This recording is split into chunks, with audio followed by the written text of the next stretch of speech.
You know what song this is? Our pros are the nicest. We've got the best prices at FlooringDirect.com/DZ. Dan, that's how you're going to get your new floors.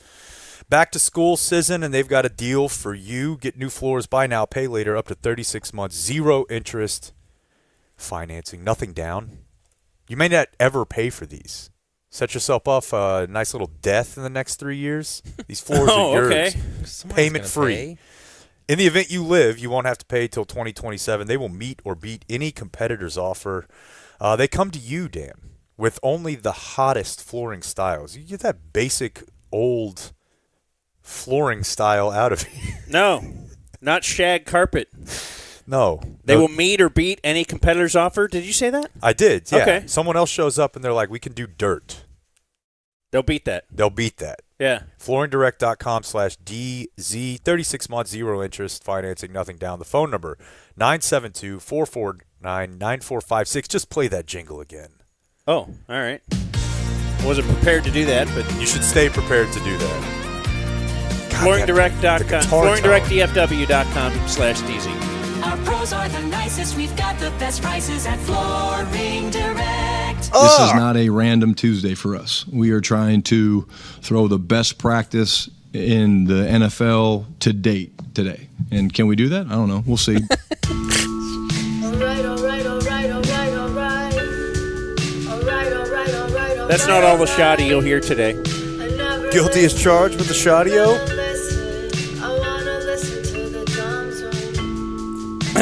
But is this the last time that you hear this song? Maybe. I'm Dan McDowell. I'm DZTV's Jake Kemp. I'm Blake Jones.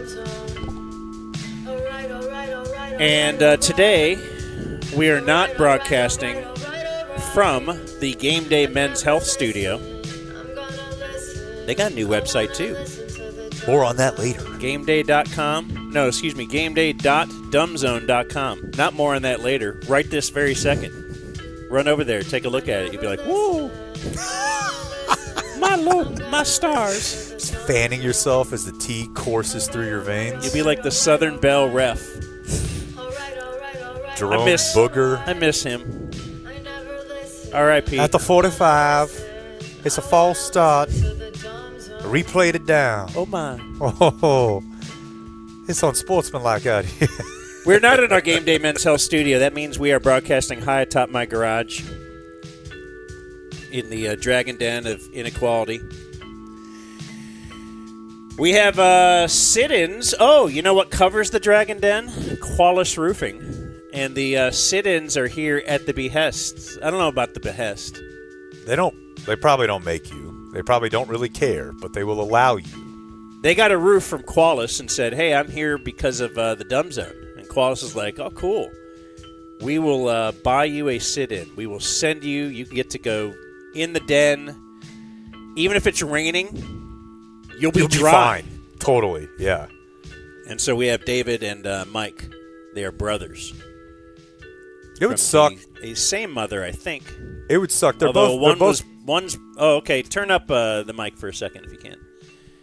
One blessed with keeping his hair. Well, that's what I was going to say, is that it would suck. They're both attractive men, but if I had a brother of roughly same age and he had all hair and I had none hair. Yeah, no. There's a rivalry there. It would suck. You made the muscle like, yeah, I'm the better brother. Correct. Yeah. I am the younger brother. Alpha. He's 10 years older. So. Oh, Damn. so you might You be may seeing be. your I wouldn't future. be. I wouldn't be your little Leon Lett here. I wouldn't let Don BB chase you down. Yeah. Okay. So you can't. Well, that's trash a lot talk of him hair too to just be gone soon. Thank you for the compliment, by the way. 10 years, and you guys thought it was closer, right? I definitely did. Get that a lot. It's a Sure, bald no, I thing. thought- It's just like with Dan. Yeah. Just like with me. Otherwise, you know, You'd be GQ's hottest man I'd or look something. like, I don't know. I'd look at Jordan's age. What's her last name again? Hudson. Jordan Hudson's age. Yeah, Belichick. Air Jordan. Jordan. Quick update before weekend check. I feel like I have to mention this on the health front since we're talking about health and looking younger. Air fried the broccoli outside this morning. We've solution here. It just now stays outside. So you cook your broccoli outside. Mm-hmm. What if you have to mic it up? Do you take the microwave outside too? I'm using that, and that hasn't come up yet. In fact, I usually just heat it up in air fryer, so that it may just stay outside now. It may be an outside appliance right next to I'm not even familiar with air You're fryer. like a garden spade. Like a pioneer wife. Basically, I'm Cooking going outside. trad. Yeah. So besides David and Mike, Try Like, it, Dan. they are See how our, he skated right past that? what? Because any mention of like trying to reduce smells for those of you around him, and he's like, Look, this is useless information to me. guess where I was till 25 after the hour? Downstairs eating my broccoli and salmon because Blake complained about it. So I'm I not, retract. Don't put that on me. I'm not going to eat up here. Respect. Thank you. I don't Noted. eat apples in front of like I've changed. Why are you we guys so haven't afraid seen of me- each other? Well, because you're brutal. You're mean. You're so mean to me. I haven't said a word. I'm actually moving on because I would like to introduce the other sit-in guest today. He's not here because of Qualis Roofing, but he's happy that Qualis has roofed this den. He is Jordan Jorts Richardson. Yeah. He is, of course, the guy. When I introduce or when I talk about him to other people, I say he's a drummer that was the drummer for Ringo Starr's band. And they're like, whoa. Ringo Starr, all-time great drummer, chose this guy to be in his band and drum. Is that true? That's true. You know Yeah. Ringo Starr? I know him. Could you text him right now? I could text someone who could relay the text to him. Okay, I so don't think he's- he texts. But he's that big that he wouldn't give you his cell phone. Yeah, I don't know if he carries one, man. But honestly. you could probably get in contact with like what is it, Al Gore's daughter or something? Or Yeah, I could something. reach out. I could reach out I almost sent Dan. awkwardly. I almost sent Dan the 2013 Observer feature about you this weekend. Oh, I'm like, I boy. bet Dan hasn't read this. Back in the day when that's how I knew Jorts. I'm like, look at Cover Boy. We can hang the cover over there He's in out at a pool. next to the Letterman Rolling Stone. You're on the Observer? Yeah. It was a sweet time. the future. Is that the height of Jorts' Yeah. power? Yeah. And now you're- Cover Boy. And now the depths is you're creating new theme songs for local podcasts. That's not a depth. That's a peak. Okay. That's a highlight. Because I guess we're going to hear it after the break. We're going to get into Nice. the making of. Yeah. We have a new theme song. In fact, like That's kind my- of in mid-show today, I'm saying we're installing like an iPhone update where some things are going to change. You know, you ever get an iPhone update and it's like, oh man, this is different. It's weird, and then it's kind of all the same. Show's going Yeah, to go But it into like looks different and it feels Yeah, it's going to be dark mode after the break. yeah. And day one, you're going to absolutely hate it, but it'll grow on you. You'll Yeah. get used to it. So that's what we're trying to do for the fall. My theme is like the U2 album. That they It's force just on you. automatically downloaded. Yeah, I don't know that anybody's going to hate the new theme on day one, but I do. It used to drive us crazy how we were resistant to put a fresh coat of paint on things sometimes at the station. You know, like just it's the same wife, but if she buys a new pair of underwear, I don't know. Yeah, but I think People do. we have freedom. We can freshen this thing up. I'm excited. It's hot. It is very. You're going to like it. It's great. Sid has got a Caitlin's still great day. involved, too, unless that's a surprise. But, She'll be here. yeah, She'll nice. be here after the break. Nice. She has a real job, whereas apparently you don't. So here we go. No, man, can't you tell? Came in my work clothes. I'm in Slipknot. I'm in Korn. That's my job. We have a weekend check. It'll be brought to us by Game Day Men's Health. And I'm sorry to release the new sponsor website early. GameDay.dumbzone.com. If you feel like ass, if you're 10 years older than your brother and you're like, why can't I keep up with this guy? Game Day Men's Health is for you. Brain fog just kind of helps straighten you up. Maybe you do it through peptides. Maybe just go get a B12 shots. What if you get the TRT, the testosterone treatment? You can get 10% off that testosterone for life when you mention the Dumb Zone at Game Day Men's Health. You can and you should, and it's apropos to have Weekend Check sponsored by Game Day because That's when it really kicks in for me is kid time. Listen, you're going to have to hang out with these kids all weekend. Yeah, they're You might yours. as well try to be in a good mood and move around a little bit and enjoy it while you're doing it. That is the biggest benefit of game day. Just get back to having regular energy and enjoying regular things. They got 12, maybe 13 clinics here. No one knows. Locally, yeah. It's like they actually have a feature. Never mind. What's the website? GameDay.dumbzone.com. Starts with getting your Put levels that in your checked. pipe and smoke it. All right, weekend check. I'll go first. It was interesting to be off so early on Friday. Last Friday, we did a show at Whataburger, gave out all our car trays. Good time was had by all. Loved it. And then we're off. And I'm just thinking in my head, what if this was every day? Should we do like a morning show? Should we do a 9 a.m. show? I would love it, but Would you be for that? yes. But How- what? I don't know that you would. Either of you? It was tough.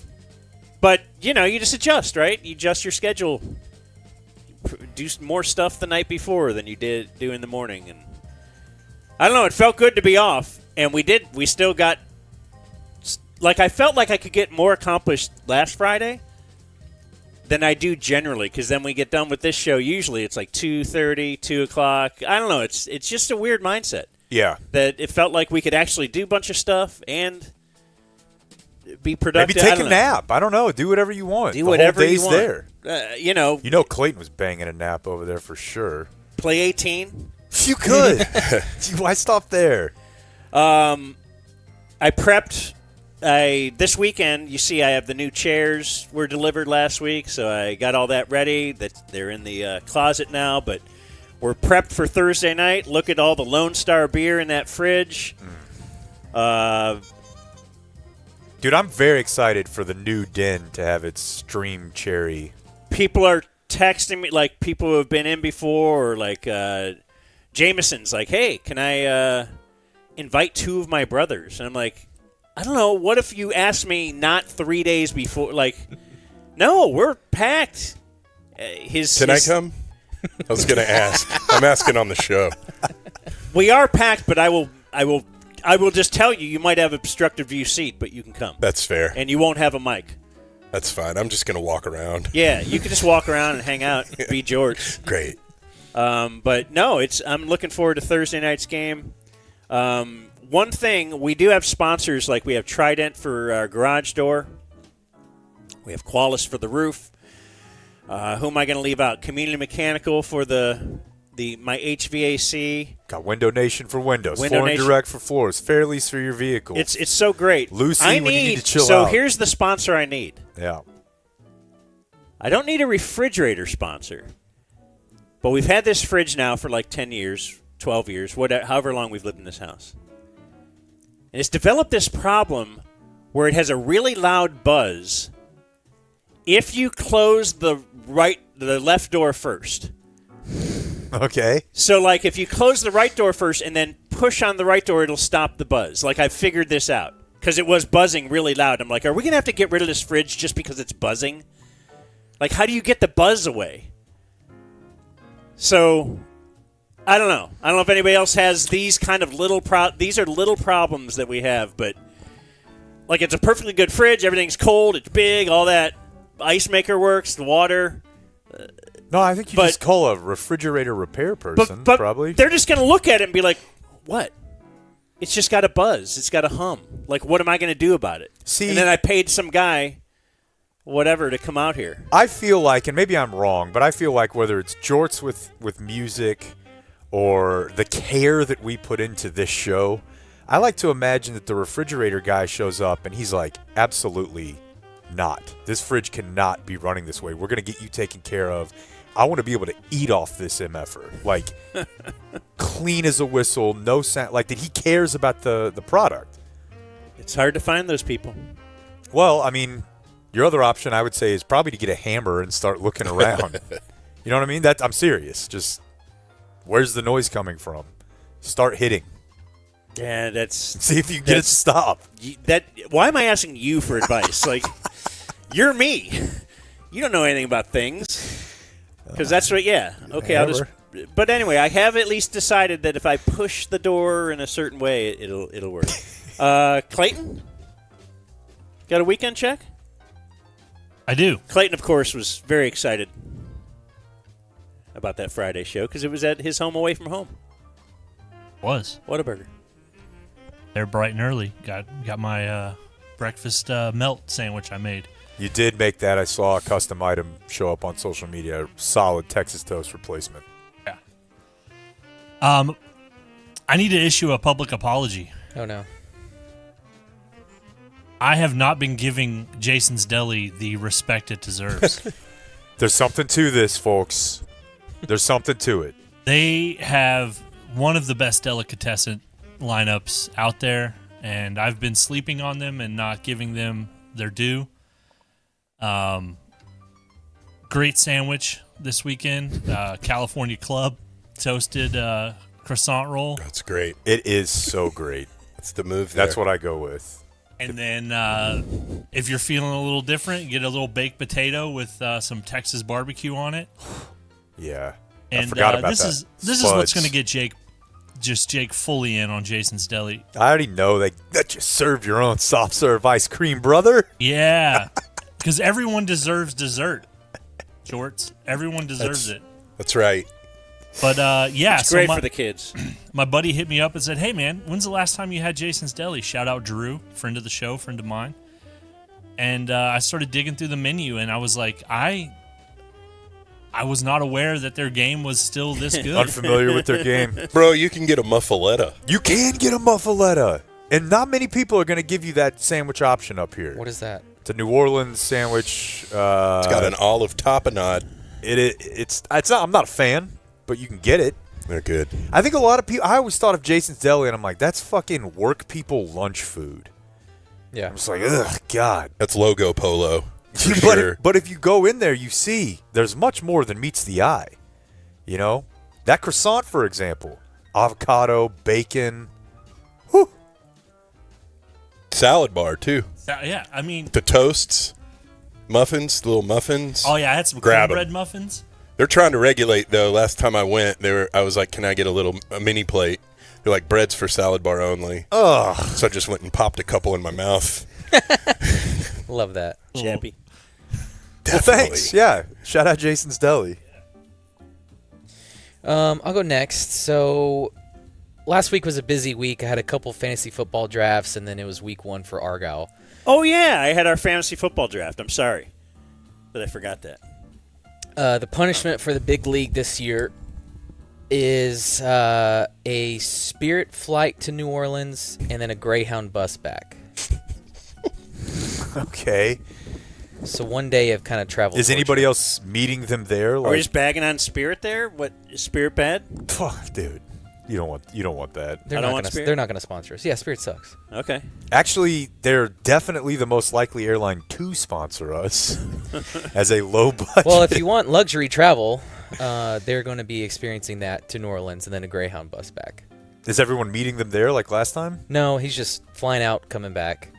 It was too lofty of a goal for all of us to meet New Orleans and For welcome one day. him. And yeah, so Is he allowed to stay, or does he have immediately have to go to the bus? if you want to kill your weekend, yeah. go for it. But I would imagine you'd want to do it as fast as possible. No, you're in New Orleans. I want to take advantage of that. If you spend too much time in New Orleans and you're looking forward to having to take the bus back, I might get out of there quickly, actually. A smart person would. That's a rough drive that usually comes with vomiting.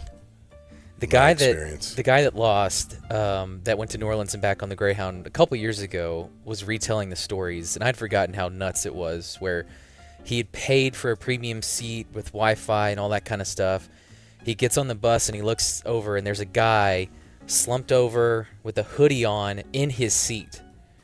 And so my friend is like, no, I paid like $50 for this. So he gets the courage, taps him on the shoulder, nothing. Taps him on the shoulder, nothing. And one of the ladies, like in the next row, is like, just let him go. Yeah. And my buddy was like, I paid for the seat. She's like, just go. Yeah, this is bus law now, bud. And so they're at one point, I don't know where this was, but they had to pick up inmates or something. It was just, it's exactly what you think. Yeah. And he said it was the worst day of his life. That's So looking forward to that. But it was a busy week because I've got to, like you guys, make all the commercials. Thank you for your commercial. Played it twice on Friday night. Don't know if you received any feedback or not. But getting all the equipment straight and all that and procrastinating with the fantasy football drafts, I was up until 3:15 Friday morning getting everything done. The alarm for the Whataburger remote was 5:30, so it was a good start to the week. So because of that... You had 2 hours sleep Friday night? Can I recommend something to you as a Thursday douchebag? Because I didn't sleep Thursday night at all. I just don't tell you guys about it until afterward, because if I suck on the show, I don't want you to be like, it's because whatever. Okay. Can't blame booze. Dude, you've got to just, and I'm not kidding you, take like 20 grams of creatine if you're not going to be sleeping. Really? Yes. I've seen all the dorky science people say it, and I feel like it works. Like for just brain function.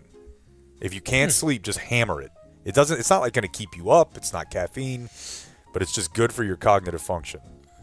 In a pinch. But creatine is all the rage now. Creatine, back. protein, It is back. tits, Yeah. all back. So because of that, I did something for the first time, and I don't know how long, and that's the car nap. Yeah. Where I found a parking lot in Argyle next to the stadium, and I had about 90 minutes of seat back, air conditioning on, car nap. Oh, I'm so bricked up right now, dude. Mavs post-game show, I just go out to the car every day. Like, grab a little hour in here. Yeah. What's the problem? Have a little pillow in the car. Have you ever done that? Or when's the last time you have? Oh, yeah. Well, I'll do the give me 5 minutes. In the car? Yours are extended, though, huh? Yeah, I needed. I had some time to kill, but I also needed some sleep. Throw I the, don't know. throw the sound machine on the Bluetooth. Whatever. It was really nice. Now, obviously it's geography dependent. I wouldn't advise falling asleep for an hour in your vehicle everywhere. No. At a Conoco. But No. I would say up in Argyle, you're It probably was safe. in Argyle Walgreens, so I thought it was safe. And you're like Kind of the mayor. you're like the king of Argyle. I had protection around my car, yeah. Just to Yeah, make sure. it's shooters everywhere. So then the Argyle game, boy, high schoolers will talk some shit now. It's amazing the amount of, just during the football game, like the gestures, the seat belts, the thumbs down, the celebrations. Yeah, I know I'm you are old. so I get established it. the I get run. it, but it's amazing. It's amazing to witness and how much it bothers me as a 35-year-old man. Yeah, I mean, I would say that if you don't want another team celebrating all over Yeah, you don't give up. I get it. I get it. Tough night. Lovejoy, a little more than we expected. Frisco Lone Star. But yeah, they've Close enough. they got a lot of guys. And so then on my drive home, I'd finally made it. I'd done the show. I'd Doesn't done that the feel game. good? Oh, Like the 37-hour run finish. for sure. It's just you can't beat it. It's why you do it. Yeah, you just want to collapse, but then you just got a dopamine from like, hell yeah. Yes. It was a great day. I got pulled over. No, God, Blake. Why are you so Blake? You were at the finish line. Take your time. Where were you? How close to home? I was 3 miles from the stadium. Oh, you Oh, just okay. left. So that's I not just that left. bad. I'm saying because No. it's worse when you're 3 miles from home. Agreed. Like I couldn't have just slowed down here. Like I'm not gaining that much now. No, I had 3 just... miles from the stadium, though, you looked like, can I get 7 minutes off of this drive? Yeah. You're Yeah, king of Argyle, too. Now, so. I was going to say, but he's in Argyle, though, so he was pulled over closer to the stadium, but now it's like, look, bud. Flash that booster card. Come on. Yeah, I handed my credential first. I'm like, oh, that's not right. Sorry. Here's my license. Like sir. you needed a credential when you were head to toe in Argyle You're gear right. every You're day. right. I just give him a knowing head nod. 57 into 45. I don't think that's that bad. Yes, it is. Why? Just from a percentage standpoint. Think I'm with about Blake. I thought like kind Okay, of so 10 what, over Okay, is... so what would it be? That's I don't 10 understand. over is highway Let driving. me tell you something. You're right. No. This is crazy. And I'm 8 not over is I am industry not a standard smart for person, but it feels diabolical to me that you guys, smart people, will be like 10 over or 8. It's about the percentage. So 57 over 45, whatever that is to 70, it would probably be like 88? Here's the problem. Right? What's wrong The with 88? In the The 90s. problem is, this is just like bunting in a no-hitter. List the unwritten rules. Like, I've been pulled over by a cop for going 12 miles over, whatever. So it's 82 and a 70. And he's like, look, if you just go 10 miles over, we're going to be cool. I'm like, oh, okay. Well, now I know. At least from that guy's unwritten rules. But he pulled you over for 2 over his industry standard? But it was unwritten rule. It was 12 over the real. Yeah, but then at 30, so You have to have some line somewhere. But the point is, if we in America, like, is that a stop sign or not? Like, you can roll through it sometimes and you can't sometimes. Like the video cameras on the red lights used to. Yeah. At least it was. That's what it is, and you would know there's a camera. I'm going to have to come to a complete stop, and then I will go because that's the rule. There is no unwritten rule with that. I like objective rules. If the speed limit said 55 and they would pull you over with 56, we're all going to go 55. Like, don't just have this wide variety of unwritten rules because now you got this guy going, well, no, it's a percentage. It's not 10 miles over anything. Right. It's a percentage of what. Oh, okay. Well, where is that written? That's not in the book. On the ticket, it did say the speeding in excess of 10% over the speed limit. Huh. And that's what By the way, it is. was 88.7. I Wow. did that math fine. I didn't know. I've never heard that. Well, maybe that's new, but there it is a should higher be level that for way, 10%? right? I've just heard 10% over the speed limit. Oh, really? Yeah. My father-in-law is a cop, and that's one of the first things I asked him when I met him. Of course.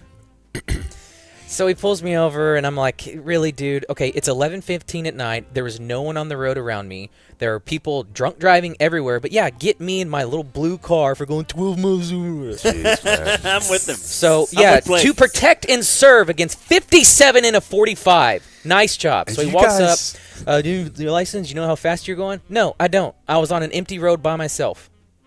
I think I own was this place. kind of pissed off, and then I had to keep telling myself, don't tell him thank you. Don't tell him thank you. Because my natural reaction when he hands me stuff, oh, thanks. Or, here's your license back. Oh, thanks. No, F this guy.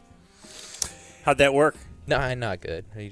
You already have the ticket, he's- though, so it there's no how does it work. You don't need to thank him in the same way. He's just doing his job. You don't have to thank him. No. But I know, but that's like my natural when I'm around somebody. Oh, thanks. But What are you thanking him for not killing you? Like, he just wrote you a ticket. That's the job. You move on. And I find it quite rich. The two of you, if they made a 55 speed limit, then I knew, no. The only way you wouldn't go over 55 is if the second you went to 56, it printed you a ticket. If there was still a chance you could get away with it, Well, yeah. you both would. Sure. So Yeah, that's of the thing. course. Yeah, I'm running through a red Unless light. we if do it's- like the it's Tom Cruise 4:30 in the morning. Minority Report or something. Yeah, future That's what you guys are crimes. asking for. Otherwise, they're going to give you a little leeway But you because want they're us to trying to live in be this- good to the people, and they give us a little leeway, and you guys fuck that leeway. he is kind of right. That's what They'd you give you do. more leeway if you had big jugs. Yeah, no That's doubt. the way it I saw a works. lady tweet the other day that she got a ticket in a bikini top, and she knew she was cooked. Like, she's 40-something, and that's when you know It's over. it's over. At that point, But on the way home, I did calculate, all right, what's 10% over? That's what I'll do. I didn't stop. I can't stop at the speed limit. I just get bored. So you didn't speed home the rest of the way? Because usually I would think lightning pull has struck. little Nate Newton. Yeah, there's no way they're going to do it again. Yeah, no, it was. What are the odds? I almost got pulled over the next day. But Of I course was. you did. It You're is like it 10 is over on the weird. highway. Like, we have a lot in common. You're not going to change me. This is just not something I deal with. Like, there's never been a time where I'm like, 2 days in a row, I almost got pulled over. I can't tell you the last time I felt like I almost got pulled over. Because I drive normal. Yeah. You two are the outliers. You know, over on Dove Loop, It's like 30. have I told you that I've been pulled over twice in 2 days by the same guy? Oh, they just. He loves that. That's And the guy didn't give me a ticket on day 2. He did on day 1. Did he forget? No. He said, come Dude. on. Come you again? on, And I'm like, I go, I know you won't believe this, but I will slow down. And he's like, I'm not going to give you another one, but come on, Jesus, man. And dude. I'm like, Did you just So- start going a different way home? well, if I'm ever on Dove Loop between Northwest Highway and Dove, I will now drive the speed limit. So that I have learned from and that little part of the road. Yeah. Although, now that like Google Maps, I think He was a good dude. bought and integrated Waze, I'm not the type who would upload, hey, there's a cop here, but there appear to be enough people who do it to where every time now. I definitely do. Yeah. I thumb up it if they're still there. Yeah. I did I fillet like when him, it though. asks you, are they still here? Yeah, it feels like it feels very like Hell yeah, I'm sure they are. comrade. Yeah, right. Down for the cause. And then I hit another kid's birthday party on Sunday. A listener? Yeah. Yeah, and I took my wife this time because she's not working and wants to get out of the house and such, and she was very confused. Like, so we don't know this kid? No.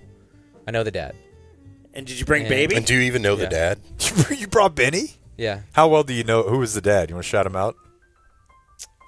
He's a part of we went to the Munster golf crew. So, I mean, I knew him, and Okay. I knew both of the Coreys there, but I don't know.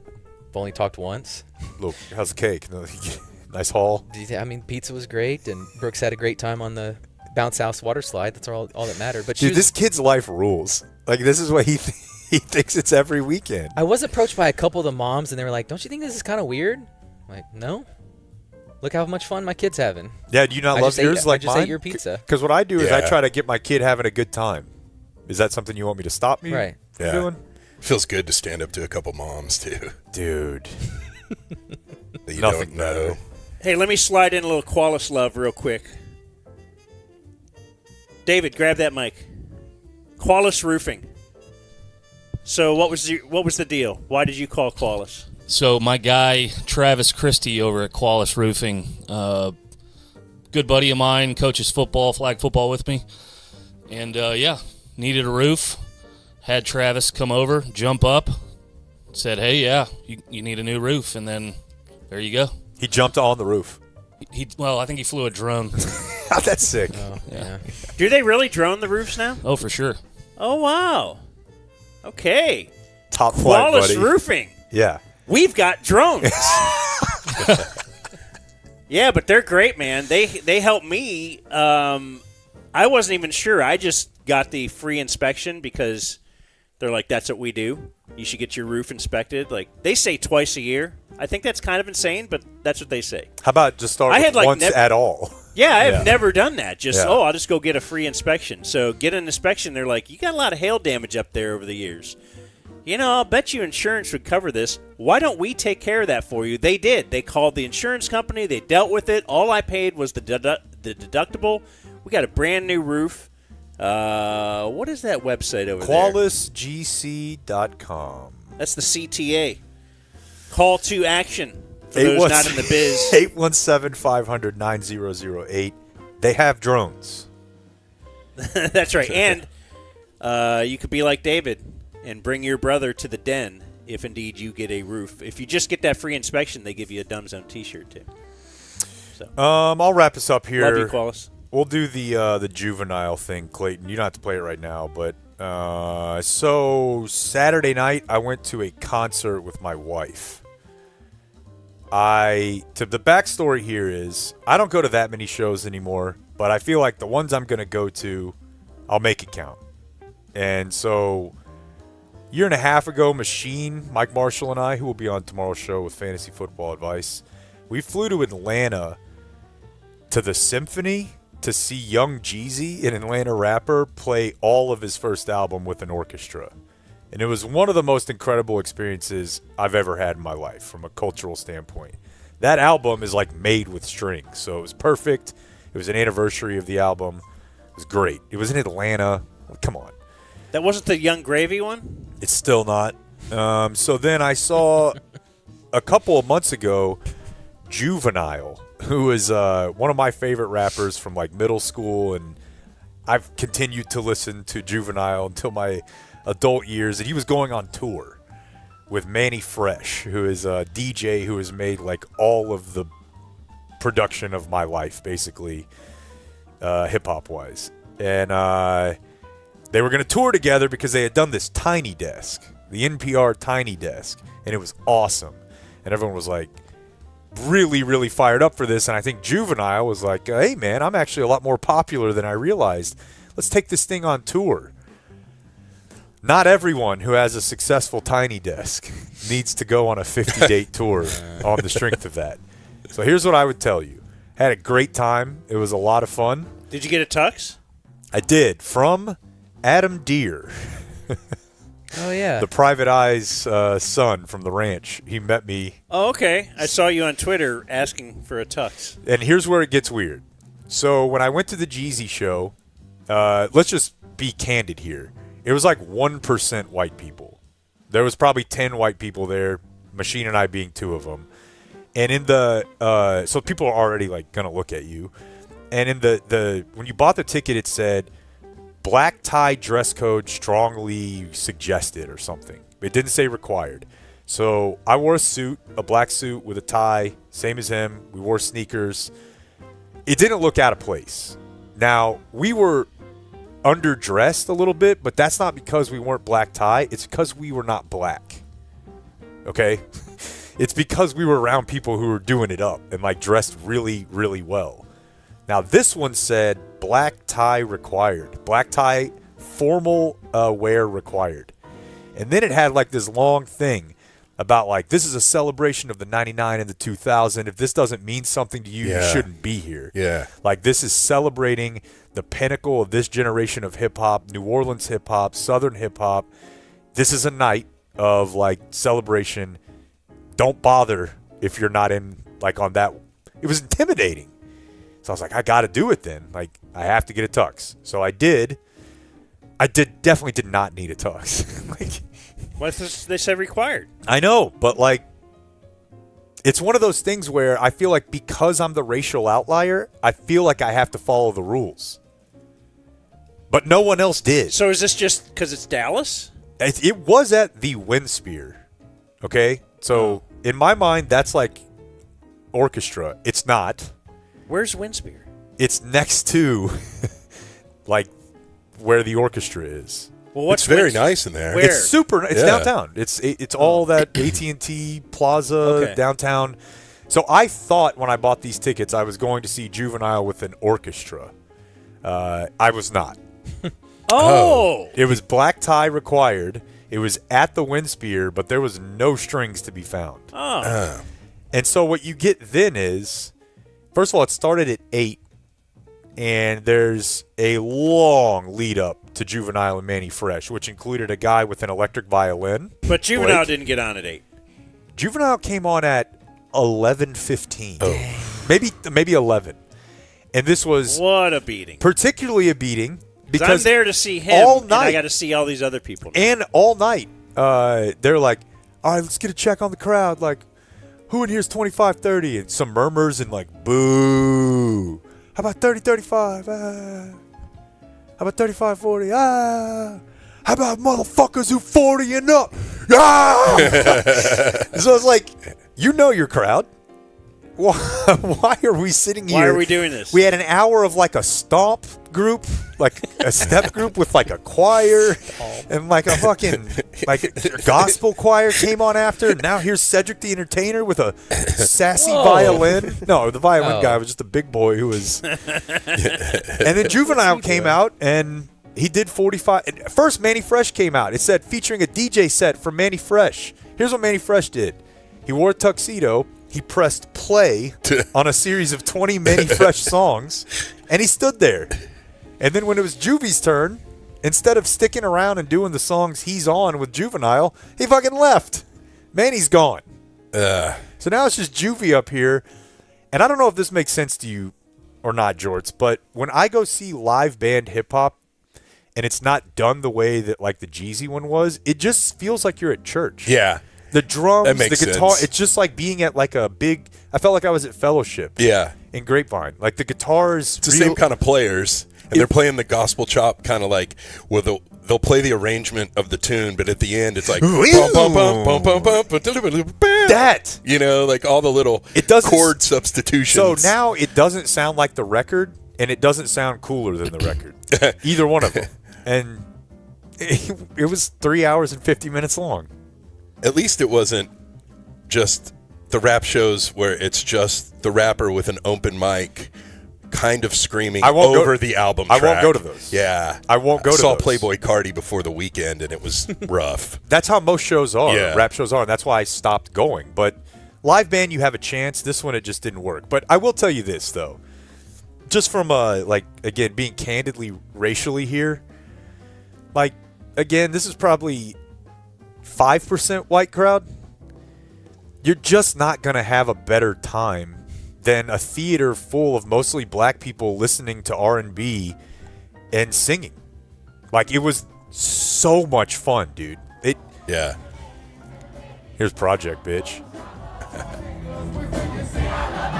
Now, my wife is from New Orleans and realized that she was singing, this is what I listened to when I was 10 and 11. And it's just all about sucking up all the nut. Yeah.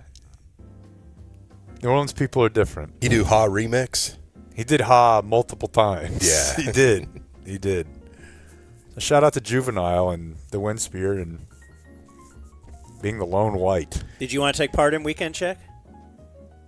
I didn't do George too Richardson? much on the weekend, but I did catch, what's it called? Big Noon? Is that what Portnoy's doing now? Yeah. I made it an appointment because I hate him so much. I wanted to see it.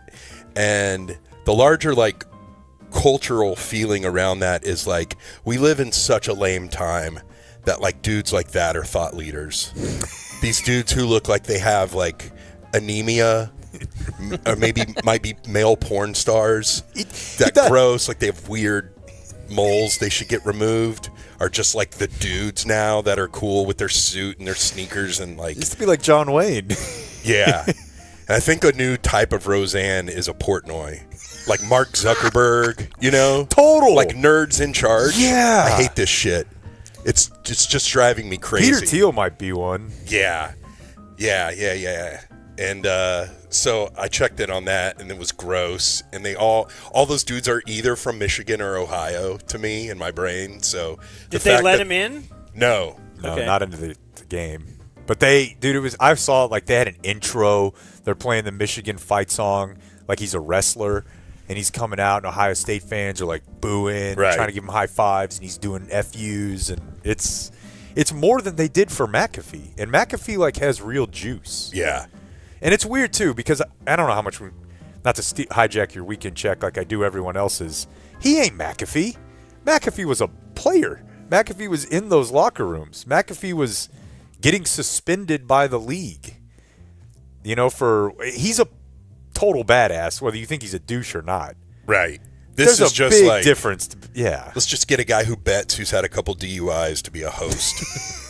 I just can't handle that. And then it was Labor Day weekend, so I'll call Monday Labor Day. I watched the Big Frog family. So I watched the game with my dad and Stan. With Stan. And I've mentioned this before, but as soon as I walked in, it doesn't take long for my dad to kind of devolve into this, his big conversation starter is all based on History Channel's Food That Made America. And he'll be like, just sitting there, and he's like, Jordan, did you know that Colonel Sanders actually had a rival? Or something like that. That is dad-brained. Yeah. He'll be like, did you know granola brain. was actually invented at a mental institution? By Dr. Kellogg. And he had a patient whose last name was Post. And that's why there's two cereals. And he owns it, he knows all this stuff. But, it's getting up to 60 to 70% of what my dad has to say is from foods that built America. And so I always ride for him for that. And then, just hearing him making Jordan Hudson jokes. I know that's probably coming later in the show, but I wish I had his jokes. that was good stuff. Real good stuff. Did you experience this? I feel like I had a phase like this with my stepdad when Dirty Jobs was popular. Yeah. It's real similar. He's like, you ever see how they have to clean a reservoir? Man, I can't wait to get old. Yeah, I'm sitting there. It's good. I'm right on the edge. How is it, Blake? It's not bad. That's good stuff. My dad's not totally run the ball guy.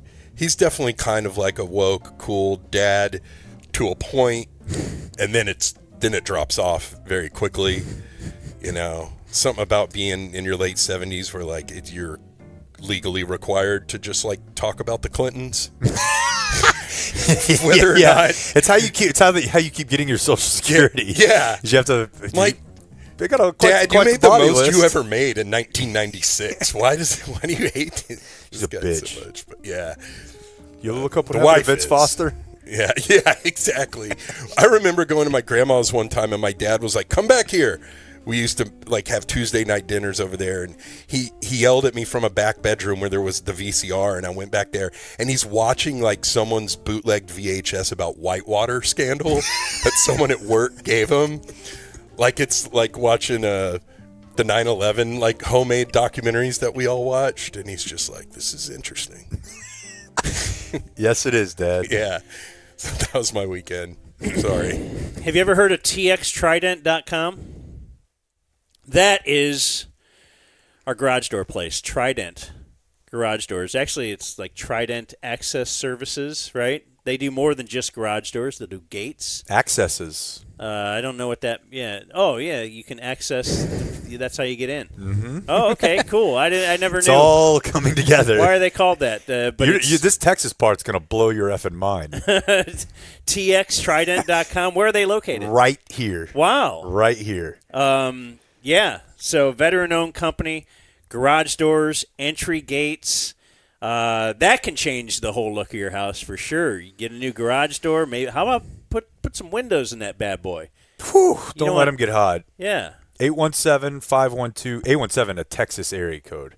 817-512-1212, txtrident.com. DZ customers get 10% off. What? Seriously, go So you check out should the mention website, txtrident.com. They're doing insane things in the garage door space these days. If you don't believe it, they look better than they used to. I don't know. You can control Call them and ask You can them. control them with internet now, I'm hearing. Whoa. Yeah. Internet? Oh, yeah. Like your phone?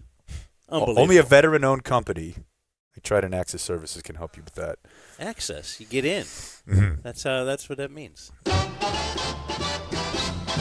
From the wonderful world of sports, Radio Sports Scoreboard. Oh, yeah, I like that.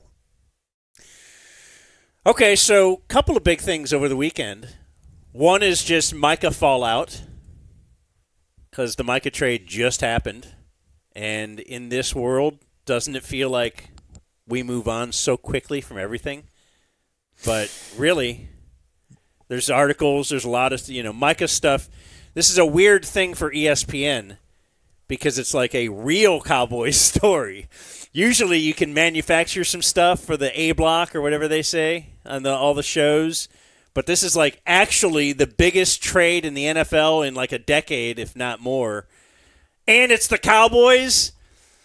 You talk about bricked up, bro. They're nuts. And the Packers thing doesn't hurt either. And then we also have a farewell on ESPN. The whole Lee Corso, that was his last thing. And so instead of that's weird to schedule that for the beginning of a year. Well, I think it's because they don't want him on the show at all anymore. But if they schedule for the end of the year, it's like, are we sure you're still going to be here once the beginning of next year starts? But anyway, so which one do you want to start with? Well, now that you mentioned it, how about a little Corso? Okay. Am I up, Blake? So this is the first time. So it was his final show. They're at the shoe, and here we go. Corso. He's wearing a tux. This is my final show. I'm wearing this tuxedo. Coach. So McAfee gave him the hey, let bask in it a little bit here before you try to eloquently state whatever it is that you're about to state.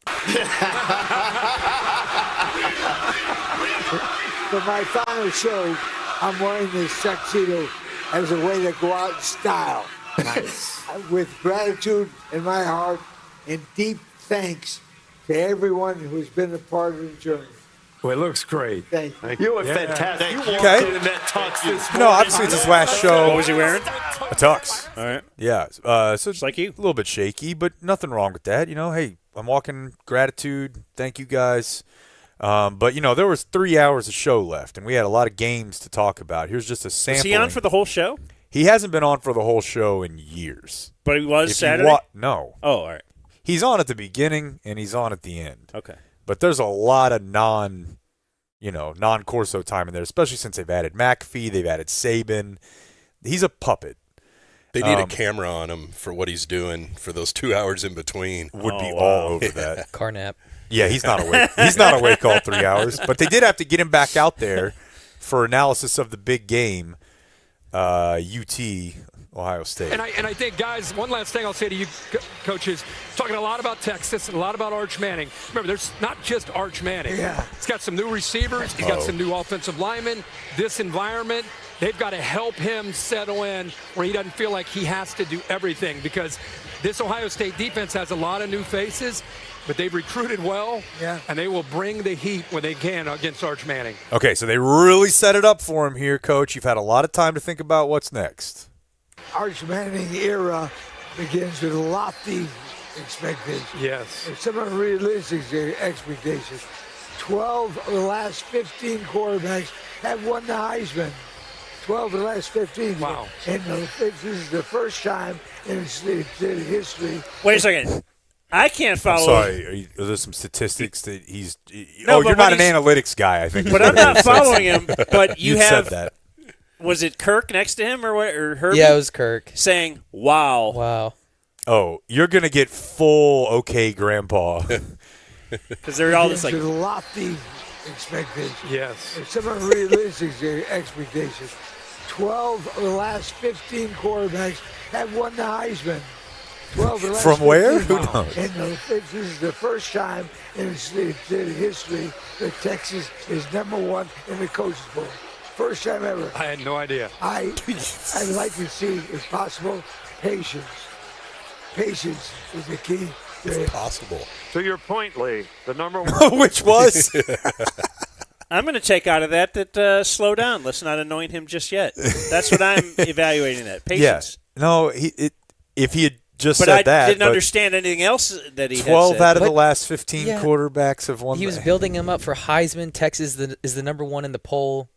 But hold your horse. Slow down. Is it 12 of the last 15 Heismans have been quarterbacks? It has to be. Yeah, that's what it is, and that's not that remarkable of a stat. That's probably a rolling. Yeah. At least since the last 20 years, but Well, just certainly the last 15. just a bit tough.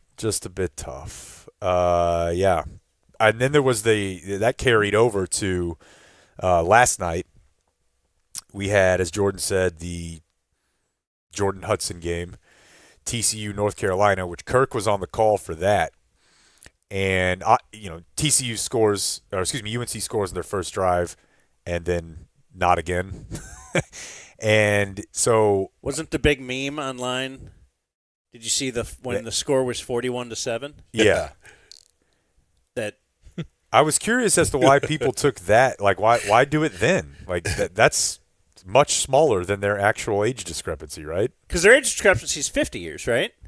It's got to be. Isn't he 76 and she's 20 or something? I don't know. It's over 50 years. Yeah. Yeah. So yeah, they took that and said, "Oh, ironically, that's the age Bill Belichick was." Yeah. They're the ages of Bill Belichick and Jordan Hudson at a certain point in time, but like you said, they should have waited. So Kirk is calling this game, and I guess at one point there was a little bit of audio of him coming back from break, and he said, "You're bad," and that made it to the broadcast. And it was at the time, I think it was 41-7. And the first time I heard it, I did hear they're so bad. They're so bad.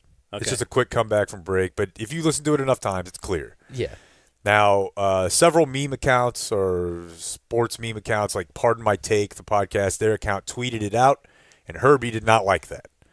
He's like, but you're putting words in our mouth. I was clearly talking to our producer, such and such, who had said something funny off the air, And he I actually believe him. He was. I'm commenting on something much worse. Yeah, than what you think I'm doing. Of course. Well, that's what I was telling Blake off the air is, the producer's like, hey, check out the tits on section 202. You're bad. That's what it was. But because people decided to clip that and try to take a shot in Herbie's mind, he was not having it. And then I saw him tweet out after the game. Shut up, Blake. I saw him tweet out after the game. Instead of making things up, I said, how about giving Reese, Holly, and I some love for getting through that game? Those games are by far the toughest games you announcers have to call. I could not believe that I was seeing this dude. Like, the level of tone deaf, it's definitely the sort of thing a guy would do who thinks he's the only person on earth who owns a dog. But, like,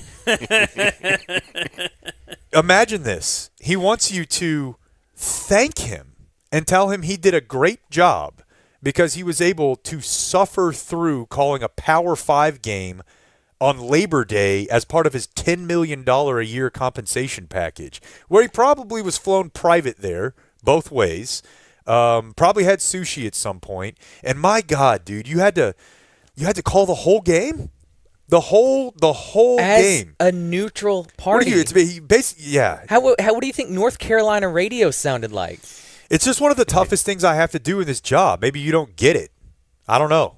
Yeah. I prepared for this by being tortured in Abu Ghraib. The only other thing as bad as having to call TCU North Carolina for $400,000. You fucking pussy.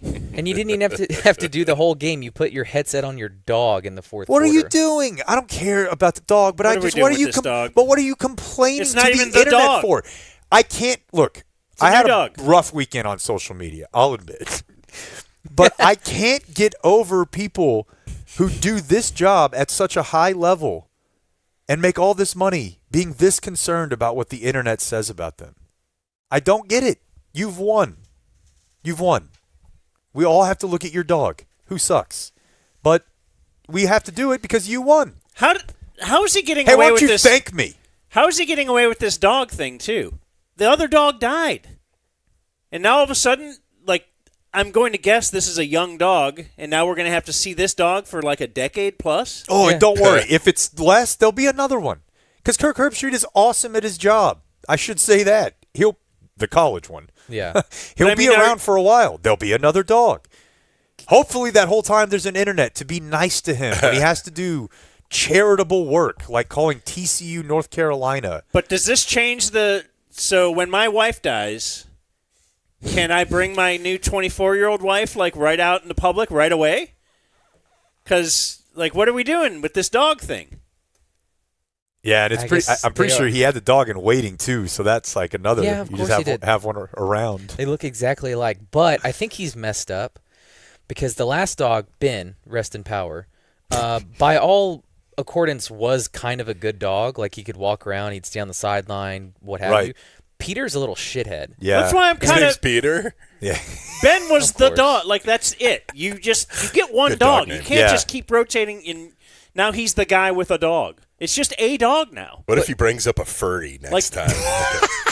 But Like a there's like 22-year-old kid in a costume. Peter got in the fountain. Peter took a dump. Peter, I like, saw it's Peter not in a the good fountain. dog. So it's saw like Peter. he's gonna have to scale it back because the dog sucks. Also, it's like if you met somebody who was like, yeah, I'm into music. It's kind of part of my identity. I'm just getting into new shit or whatever. And you're like, what are you on right now? And they're like, the Beatles. You have a golden retriever, dude. Right. Like, listen to me. There's nothing you. What are we doing?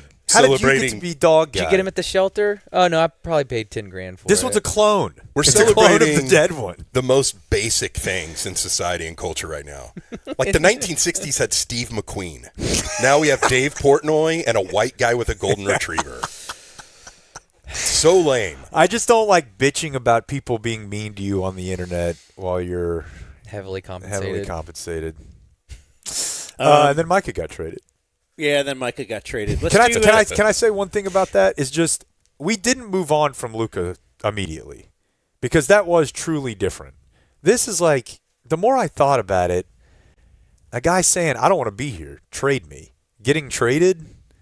the Cowboys really screwed themselves on how they backed themselves into this situation. But I feel like the reason people have moved on is because the guy was kind of trying to get traded for 2 months.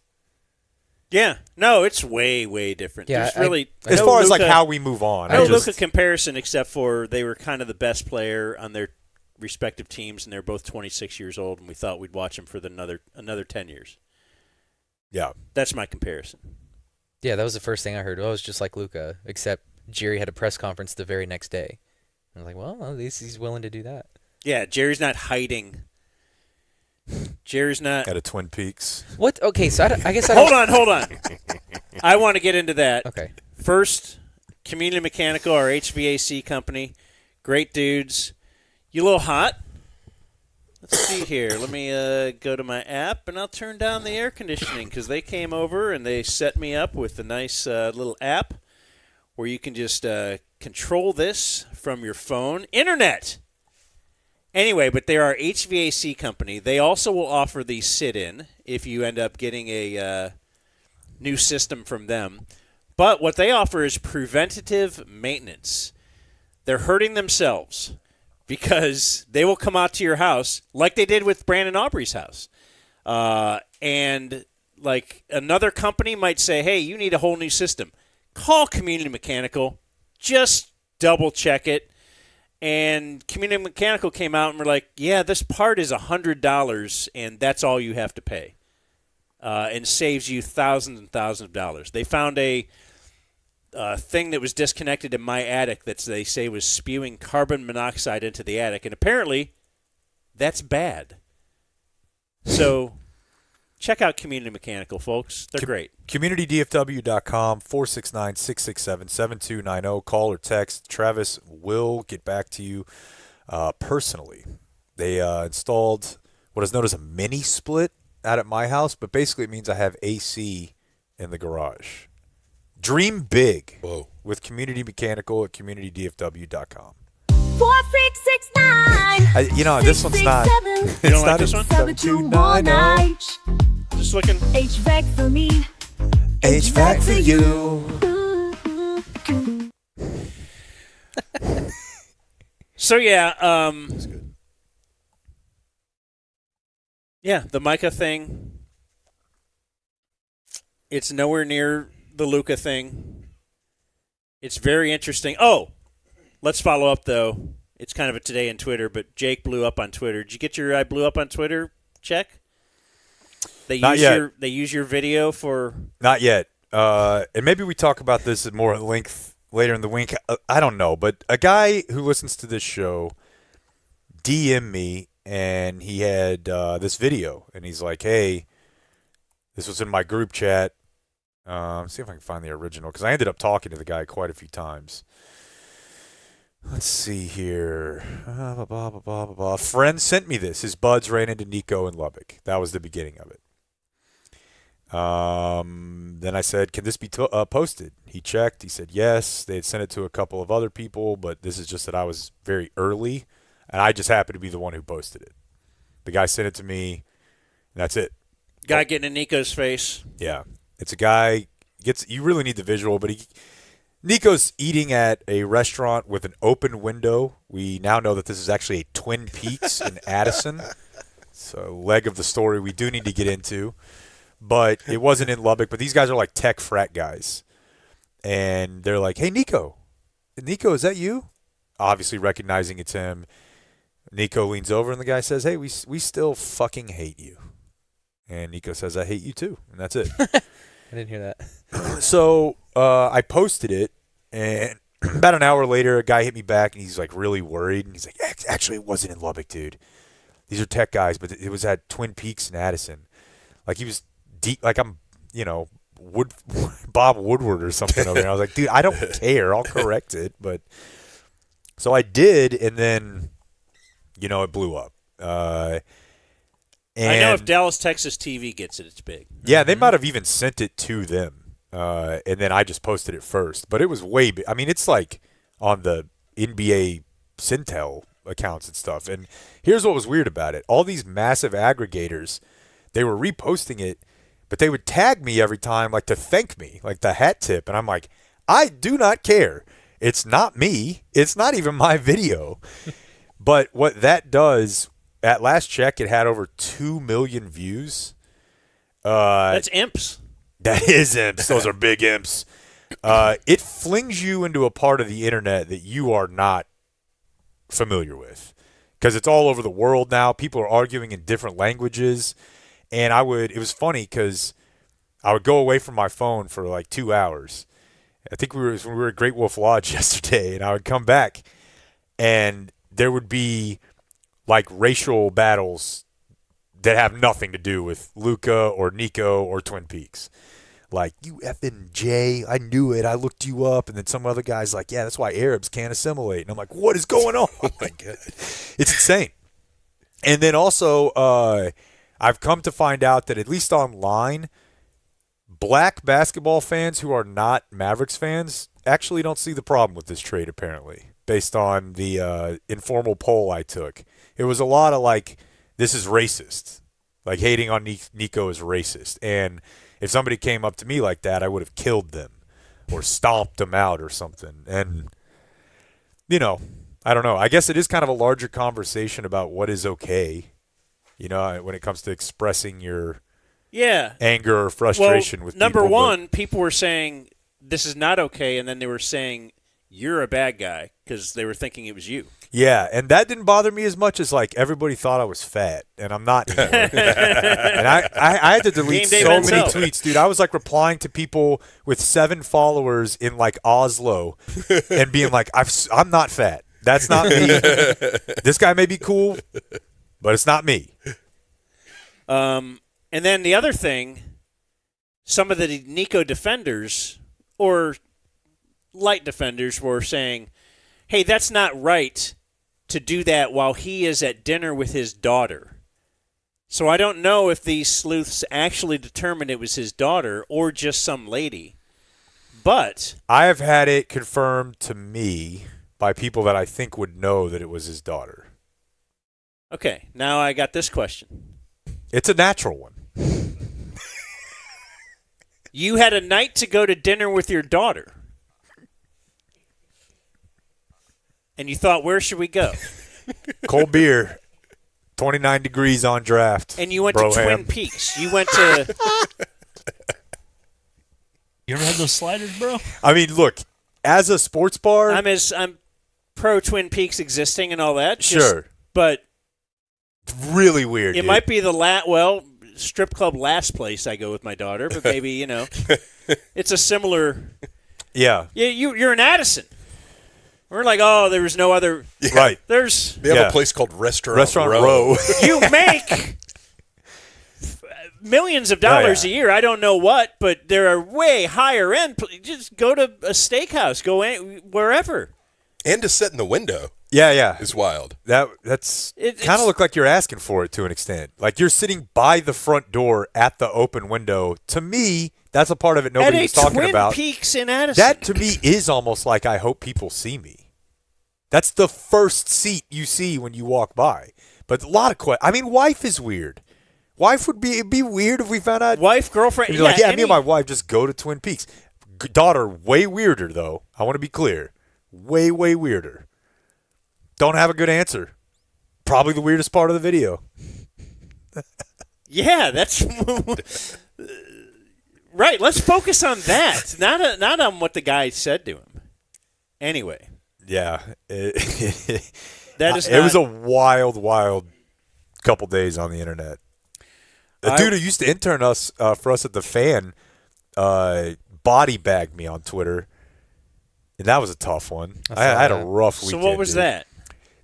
Somebody like found a clip of the Fan. Somebody in another city or something was like, hey, the Fan handling the Parsons stuff extremely well. And it was just like them talking, Micah maybe wasn't a good fit. Maybe he actually wasn't very good.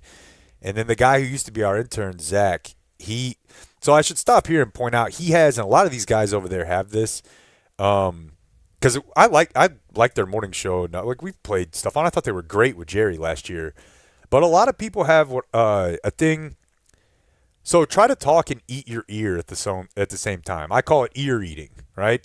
I don't know why people do it, but when they get on the radio, start as a second round pick is a good compensation for this draft pick. Try to eat your ear. You can't do it. So why would you try to talk?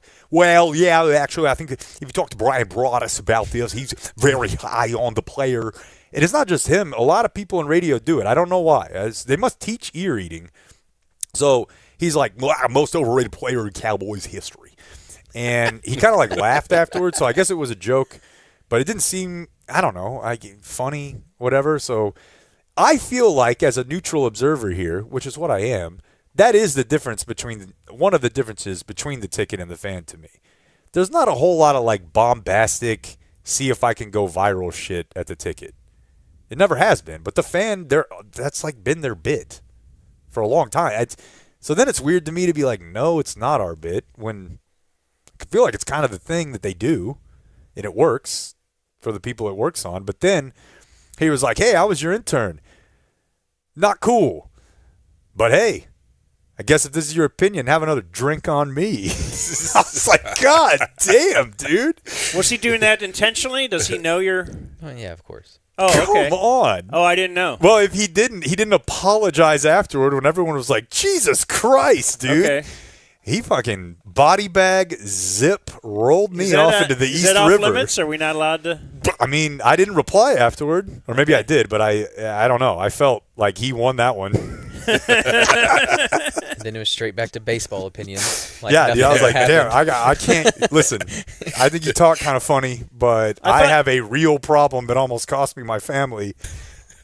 You brought it up. Is he the guy? It's honest. You won that one. You've told me we have like a former intern that kind of will treat you coldly because they like talk shit about the ticket and whatever. Okay. And it's like, whatever, do your thing. Like, I don't care. But I'm also gonna. We're ranting. Me. It is just a thing where like our job is just talking shit about people. Like our job is like, I don't think you do a good job at your job. And our job is to be like, hey, you know what I think that person should do? Block out the noise. Block out the criticism of others.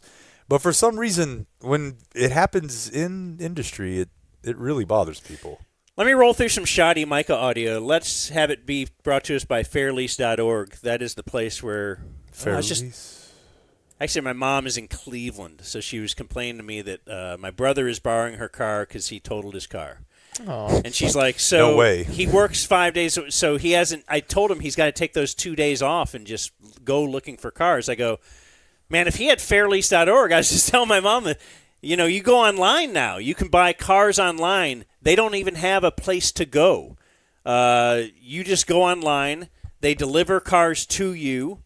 They're fantastic. And it takes, you don't have to have, I need 4 days to go out to dealership after dealership and waste my whole weekend. That's the thing. My brother doesn't. Too bad he doesn't live here in Texas because Fairlease, backed by the Credit Union of Texas. You do live here in Texas, hypothetically. Fairlease.org is where you're going to get your next vehicle, or at least give them a shot. You'll get more for your trade-in. If you're in a bad lease, if you're upside down, maybe with a national leasing company. We've heard from a number of people who they helped out with that. So maybe you're in the commercial game. You're looking for vehicles for your business. They helped out Community Mechanical with that. Fairlease.org. You'll see How Did You Hear About Us on the website, and then select Joe Rogan on the drop-down menu at fairlease.org. I prefer the dumb zone thing, but... I don't want to do bits here. Bro. I might have old copy. All right, so shoddy. Just for fun, I missed a couple of things over the past couple of weeks. But apparently somebody was asking a question that is referring to our old employer in a situation we had online. Let's just listen to this question, and if you know, IFKYN.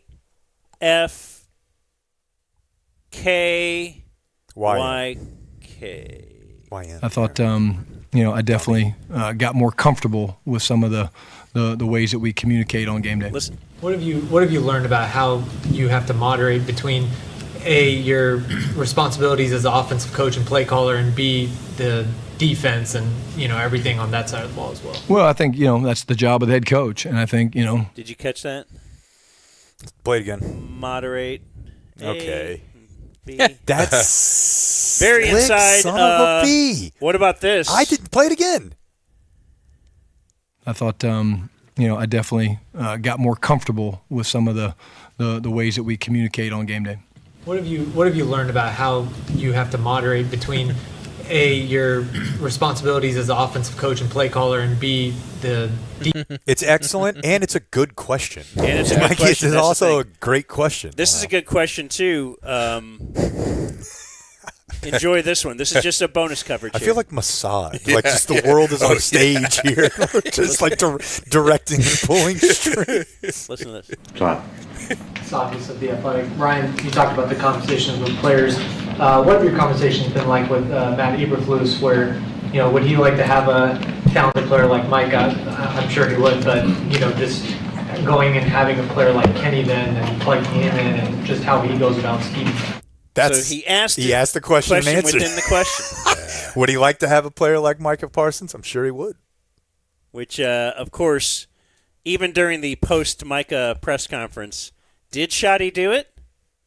He did. Do you feel the need to sort of communicate with Mozzie and kind of keep him engaged and make sure he's sort of still there? Were you in my office on Wednesday? Whatever day it was. No, I brought Mozzie up and spoke to Mozzie. And why? No! I thought we were done. A floater. That's a really bad one. Why? Man, just really, really solid that we have to have a little parent-teacher conference with a first-round pick to make sure he's still engaged in football. I noticed a crutch. You told me lots of coaches do this, but this is Shoddy's crutch for sure. Well, I think, we just went through the whole process, and at the end of the day, it was unanimous. This is not something we came about. It wasn't something where it was like an overnight thing. We had talked about it, and at the end of the day, I think when you look at a football team, again, when we looked at it, it was, something that at the end of the day, when you get a chance to get things back in return that you're excited about, then, you make the move. And so, obviously, at the end of the day, we got to maximize the picks that we have. I think at the end of the day, we're, happy for Micah. But again, you never know. I mean, you never know how these things are going to play out. And at the end of the day, I'm excited about, at the end of the day, we're about Do trying we need to hear the next 30 seconds? This is just. But I just said that at the end of the day, this business. Okay, I'll let it go. I don't want to hear them all. It makes me want to end my day. This is how, though, he was talking about reacting to the Micah trade, okay? So I reached out to, I'd say, I don't know how many it was, a bunch of the leaders, and just, I wanted them to hear my voice. You never know how guys are going to take, the news like that, but I thought it was important for them to know two things. Me, I'm a connection guy. I'm not afraid to have hard conversations, and so, I talked to, I would say, 12 to 14 guys, and had some real candid conversations that I thought was very good. And again, at the end of the day, it's and he worked at one of those things that some people might shy away from wanting to do that, but I just felt very strongly that these guys needed to hear my voice. So right there is the key. Some coaches might not do that, but at the end of the day, I'm not afraid of that. Trayvon was one of the guys I called. Obviously, he and Mike are very close, and he and I had really good conversation. And again, I'm not going to share that with you guys, but he appreciated the phone call. And again, not everybody feels like they have to do that as a head coach, but I do feel like, those guys, I wanted them to have a chance to talk to me. And I said, you guys can say anything you want to me. Here's kind of why we made the decision. Here's what went into it. And again, those conversations were powerful. Powerful? Jeez. Yeah, there's a lot there, man. I mean, the biggest thing being that I would pay a lot to hear those phone calls. It's like, what is Trayvon thinking? Can you have 14 calls that are all real powerful? Right, yeah, at some point we're devaluing the connection piece. Like, let's just say, how long does it take to have a powerful call? Let's Let's say it takes 15 minutes. Boy.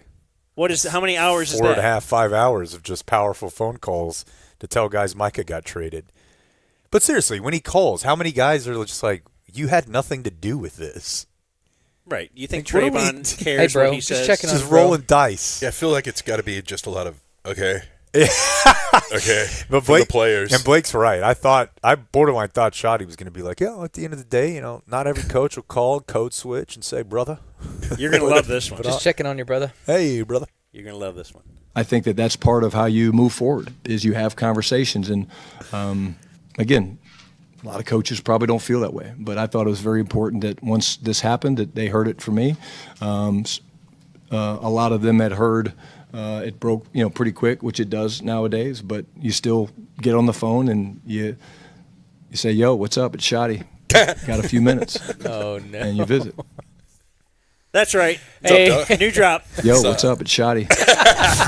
God bless. In fact, Yeah, I maybe got caller ID. the name of our we'll go over Shoddy's post-game press conference every week, and we'll call it. Yo, what's up? It's Schaudio.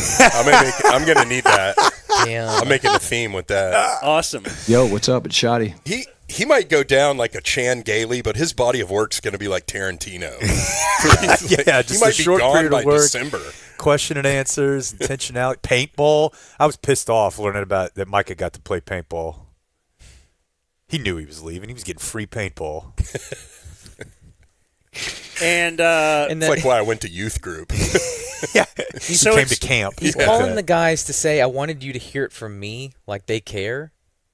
Like they it's already been- knew. It's been verified by everyone. Jerry had a press conference, and Shoddy's calling him 2 days later. Dude, and wanted also- you to hear it from me. It's also Mike really has been funny. traded. I don't know the inner workings of the team, but to imagine that there's 12 or 14, like, well, who's guy 12 and 13? Who we calling? Are you calling Maris Leofow to be like, Maris, I know this is tough. well, but this might have something to do with. Hold on, because they asked about team captains. yeah. Have the player selected captain, Jen? We actually voted on today. And so I'll let you guys know when I get them all tallied up. And we are going to do, I think I shared with you guys, we are going to do year-long captains along with, a captain of the week based on guys that deserve it. But like I said before, I think it's really, really cool to be able to say you were a captain of the Dallas Cowboys in 2025. Yeah. So it's a participation trophy Yeah. this year. They should get it sponsored by Captain D's. I actually Are don't. there like Captain D's two Captain new of the Week. captains every week?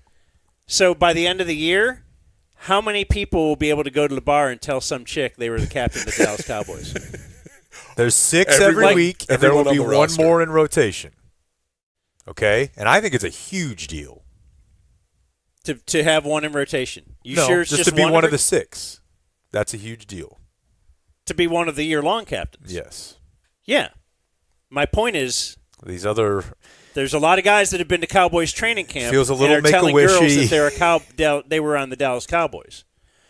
But okay, so I just need you to know this. Oh, unless you want to hold on, I got a little game to play. Name that coach. We're going to move the pieces around, and we'll always be looking for matchups. I think that's what Flus and A-Dub. A-Dub,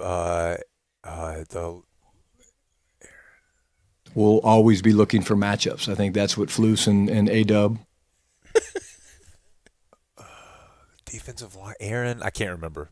We'll always be looking for matchups. I think that's what Flus and A-Dub, White Cotton, when I say A-Dub, you guys know that. But You guys White know Cotton? No, but they have a guy, what's his name? It's not White. Aaron White Cotton, yeah. All right, so What do they call him? A-Dub? A-Dub. Okay. So, all right, there's a half-hour press conference. It's right after Micah. Every question is about Micah. Micah. It's Brad Sham's turn. Oh! Oh, good. Brad. Brad Sham, Cowboys Radio 105.3 The Fan. In other news, you mentioned the two. So snarky. So snarky. He's upset that all these people just want to talk about Micah. When are we going to move on? In other news, the Hold on. season starts in a week. Well, what In other news, you mentioned the two defensive backs you claimed a couple times. You better What not! about them? Do you envision a competition in practice for the slot position? Now you've got the two guys you used back on the practice squad. And what did you like about the guard from the Eagles? yeah, well, I'll talk about Bridges first.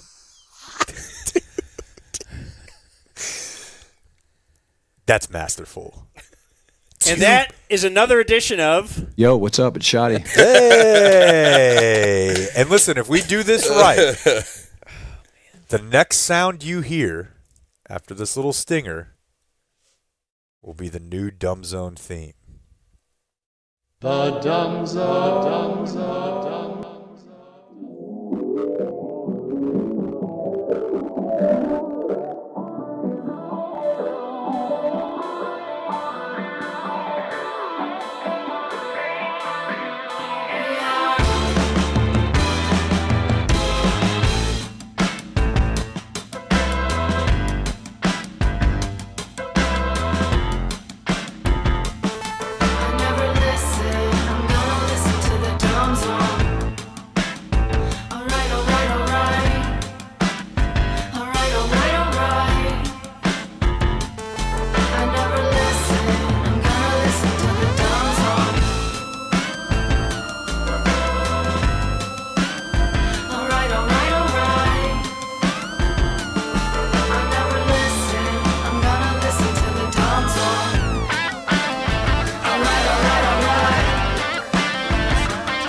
There it is.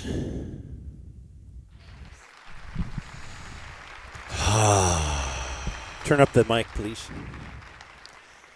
Real nice. That is Jordan Jorts Richardson and Caitlin Knobloch. I don't know. Do you have a nickname? That's it. You got it. Well, I would probably choose a different nickname or middle name, right? Yes. Caitlin Kristen. Something besides Caitlin, yeah, make it real obvious. Larry. Real obvious. It's me, okay, actually, but more okay. the other way. I love it. Yeah, so that is the new theme song, the iPhone update slapped on our show. That will start now, I suppose. But hell yeah! Starting tomorrow, that's the new theme song. That play it again. We actually will. Later on tonight, did we decide when we're dropping the documentary? Let's say this afternoon. So we actually have a documentary they did the filming of creating the new theme song. Behind the music. And if you think Jorts is a real live music producer. He's got like a real studio. He's not just sitting there on his laptop.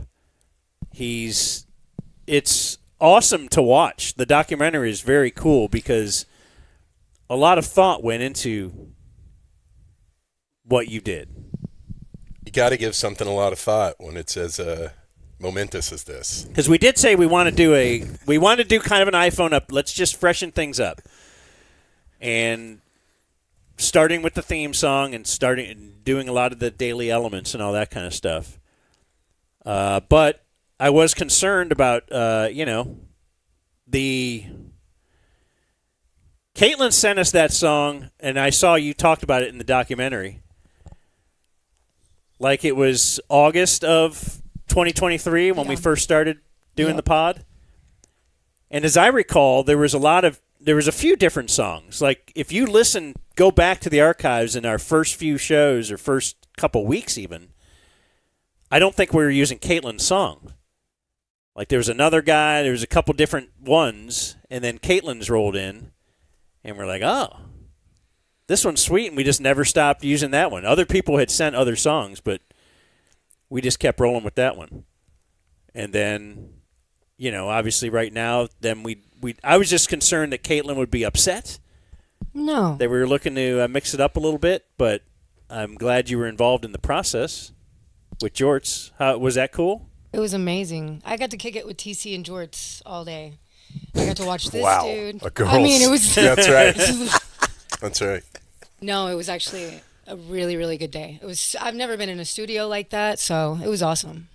It was really cool. Your studio's like in a barn or something. It right? is in a barn. Yeah, not far from here. Not far from the den. I just don't think I don't think most people know like what a producer does a lot of times, and it's different we're for all every looking person. at Blake and in the music it's world, different. like you see Rick Rubin, and people are like, okay, that's probably he just. I don't know. I think you think of producing, you're like, oh, they make beats when it's Yeah. like hip hop. Right. That's right. That's not what he. I mean, it is what he does, but also just what he does. I don't think most people know how that comes together. So that documentary to me is. Yeah, that gives you a pretty good look into what, like, I'd say the general picture of what a music producer is. It kind of some producers are the engineer too, so they're actually setting up the mics and plugging the stuff in and getting the sounds, which I do that. I'm kind of a producer engineer. Then there is your Rick Rubin type who just like quotes, Carl Jung or just some guides or just them, into being their most creative self. Yeah. People just quote like some old esoteric art author. And so do I need to move the bridge, or I don't really understand what you're saying? And then there's that where there's like, let's arrange the song together. So we did all of that. And you'll see in that documentary, it's a great watch. TC made it, and it feels like kind of like one of those classic albums. And this will go down as a classic. Sure. A classic. Just getting ahead of it. Yeah. album. Well, I have to go back and do it later. It's a great watch. It's instant 90% classic. me talking, but it's a great watch. That's really what you're saying. Yeah. I mean, that's how you know you're going to get something good. Yeah. But Caitlin had the hook already. There's no reason to, like, go far off of that. I was a little concerned about, going down to 3 all rights out of 5. I didn't know how people were going to take that. Yeah, but it radio worked edit. pretty well. Yeah. So we took the hook and just kind of flipped it, as they say. That's a term. Yeah, dude, you're so inside. We just flipped it. We kind of put it in a different key and made it bounce a little bit more. What did you want, like dark and hype? Dark and hype were the adjectives I heard, and not a dirge. Yeah, so when we did the dumb zone or the hang zone theme, I don't know if people like that or not. I can tell you that came out exactly how it sounded in my head. So for months before that, how I had heard it in my head, and we sat there with Jorts for forever. Then he worked on it, and I'm like, this is exactly it. It wanted to sound like a late night show, have the intro. This one was like, I want it to sound like the old theme, but it needs to be, we need to have more pop to it. But I don't want it to sound happy. I still want it to be like, hey, this is dirtbag territory. We're not, you're not getting like, nobody here's showered. I want it to feel like cigarettes. Yes. And yeah. That It's I feel sweaty he like delivered. that. Yeah. It's a good thing the new Clips album came out like a couple weeks before, and that you're a fan of that, because I was just listening to like just the darker side of things that hit like a beat, and the old Hang Zone theme, who knows how this theme is going to stay for the show, but I wanted to incorporate, like, I wanted it to sound like you're sort of out with the old, in with the new. So the old Hang Zone theme is kind of inside of that a little bit. Is that this? Let's see. Yes. So this you produced for us. For the ticket show. Yeah. So you used some of this in the open. That's right. The end of it. The big hook. The thing that I think you love the most. Yeah. Ba-da-da-da-da-da-da. Wait, where is that again? Let me get back to that. Sorry.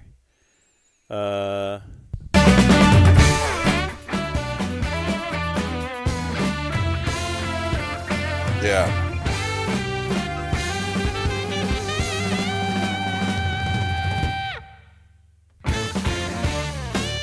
So that's the part you used for the start.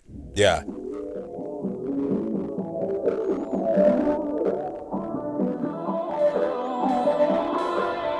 Okay. Wanted it to sound like you're walking up to a car. I love that track. I think that makes it so special to go back and have that at the very beginning. Okay, and then the worst thing was, so now I don't know anything about music and everything. and you're incredible. And so now we're That's all you talking need about to know about music. Well, but now we're talking about doing it. You had made us this, and then I'm like, I don't know if I want that. Like I thought it was too much lead time. Sure. For a daily, because you do the old Hang Zone theme is like 14 seconds, then it's another 10 seconds until it gets to even an all right. And I just thought that's just too much hanging around time. I knew you'd be thinking that too. I was like, he's gonna want to shorten it. Yeah. And we're over there making the song just being like, I don't know. TC is literally making a documentary about something that they might hate. Yeah. So hopefully they don't hate it, to- because I don't think we're going to redo the documentary. Right. Just wear the same clothes and expect Yeah. it's the same day. Or... Yeah. So you did redo it to where possibly we can use this on a daily basis and call the other one the OG or something. Yeah, just get you right into it. But I felt bad, like, even giving those notes because I'm me and you're you, and I should just bow down at the throne. That's and, very nice. And accept whatever you offer. I'm used to it, though, because I do, like, film and TV music, and you'd be surprised the comments you get. Like, they're like, can you make it sound a little more, I don't know, warm but cold, and make it a little more green? You know, like, Well, they'll read use books terms like that. When you're reading stuff about SNL or whatever, it's like, oh, these idiot suits who didn't know anything about what we're doing, all of a sudden they come in with their notes. And so I felt like that guy. I feel that, but the Except difference I wasn't is wearing a suit.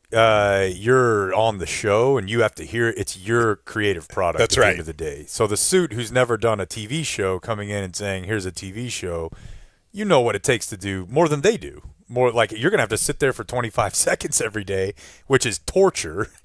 But one more cool thing, though, the other option was like, what if we keep the thing at the beginning and then we move the all rights up?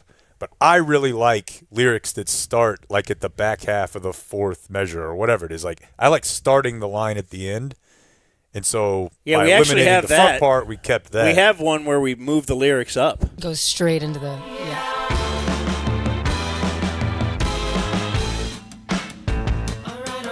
I think that's too quick. Yeah, you want that lead up into it. So you start in the back half of like the chorus. Yeah, you got to give them an intro. You know, if you listen to your favorite song on the radio or something, it starts, and very few of them just start. There's a with lot the of lyrics. stuff you have to explain to us. Intro is not one of them. Yeah. You listen to a song, it starts. An intro. So I was messing with the intro, and I don't even think I played this for you because Jake and I played it for each other off the air. Oh, great. And like, because I was wondering, even this, is that too soft? So I was like, let's say we're doing a spot. We're doing like we do our pre-show spot. It's like, hey, Window Nation, right? And so, all right. So get your windows at windownation.com, 866-90nation. That is windownation.com. Okay, and then. Well, I'm sorry. Do it again. I'm sorry. I didn't have it queued up. You get a free estimate at Window Nation at 866-90nation. That website is windownation.com. Then I was like, is that too, like that, I want it to pop and the open hits. Yeah, that's one of those bad notes. Well, no, yeah, so it is bad. So he played it for me. So I did this. Yeah. Without asking Jorts to edit it, I thought, Window okay, Nation I can at least edit it rudimentary fashion, and I could, if this sounds good, we'll have him go in and do it, you know. Go ahead. Window Nation at 866-90nation or windownation.com. But I don't like that. Oh. I thought I was going to like it, but I don't. I think it's too quick. I feel it. I agreed. As we did it with each other a few times and we played it out, it's like, that's a little too harsh. Now. Yeah. There's no foreplay at all. Like, Yeah, how that's about at least right. a kiss? And Go then back we, to the other one. This is the corny Rick Rubin thing, but I think visually when I make music, so I see it as a graphic, like flying at the screen. Yeah, boom, and then it's in. Because if you do let's do Window Nation again. Nice. You can schedule yourself. Do they have a wait? Do they have the whole? You should do the whole thing this month. Right now, 50% off all window styles. You can put 0 down, make 0 payments, and pay 0 interest for 2 years. 0 payments for 2 whole years. 0. Do you understand how they're still? I don't know how they're. How's in it a business. good deal for Frito-Lay? Replace all your windows, get a Cowboys jersey, and a chance to win a pair of home game tickets. No payments till 2027, so schedule that fast, free estimate with Window Nation. Dan, the phone number is 866-90-NATION or visit windownation.com. It's too long. Yeah. It's cool. Yeah.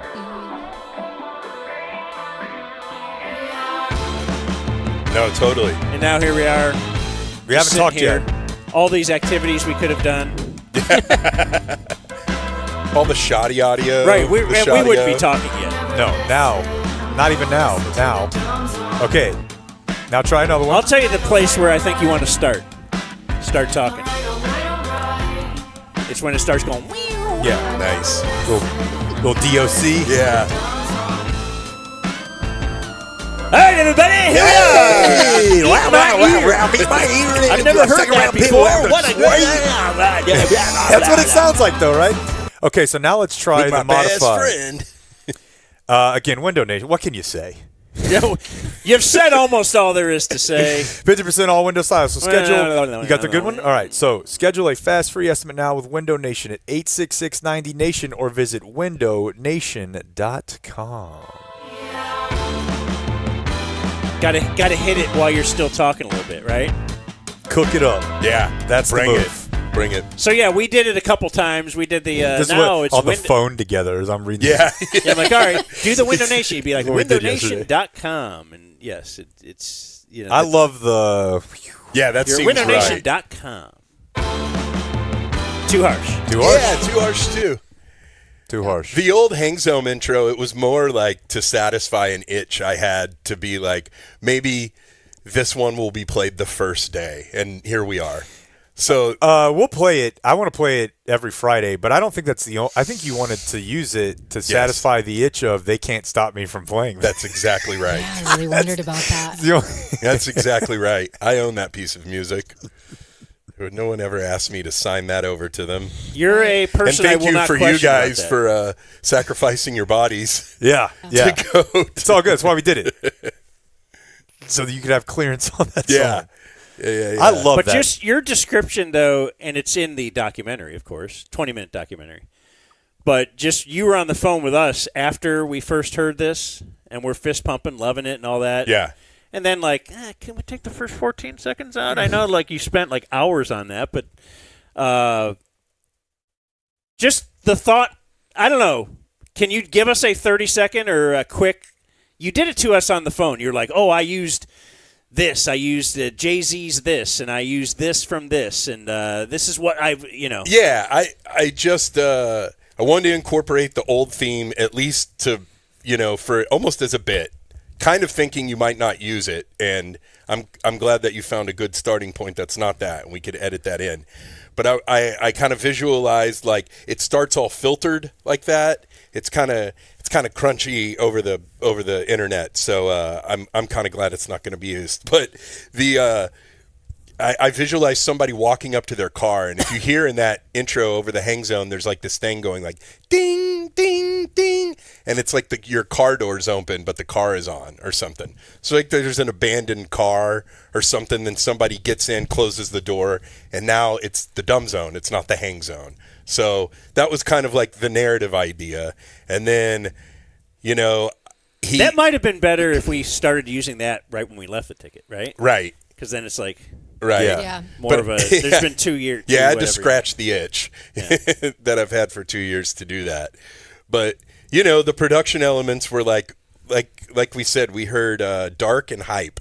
So to me, that's kind of Dre 2001 or Kanye or something like that. But I didn't want to make a straight beat because that's not as fun as setting up microphones around a drum set.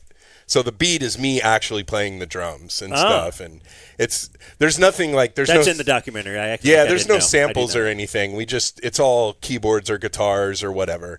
And then Doty, who helped me with the Hang Zone theme, who's kind of my production partner, he's the guy playing the guitar on the new theme. And you get to a little bit later, and it's going, bun, dun, na, na, na, na, na. All right, bun, dun, na, na, na, na, na. The hook in the Hang Zone theme at the end that you hear in the intro is, bun, dun, na, na, na, na, na. It's just in a different key. It's a minor key instead of a major key. So whatever. It's not a music theory class, but it's just all like inside jokes to like make ourselves feel cool. It's got little Easter eggs in it, I guess. And then it's all Caitlin's hook from the original theme that we just put in the relative minor key of Condensed it, yeah. Yeah, and condensed it. And, you know, it's awesome. It's beautiful. good. It's a beautiful thing. Yeah, because music. We did have you also. You took the Rubier thing and remixed that too, right? And that was part of my thought process on. Can you do something with Kate? Like, I don't want to lose Caitlin's theme.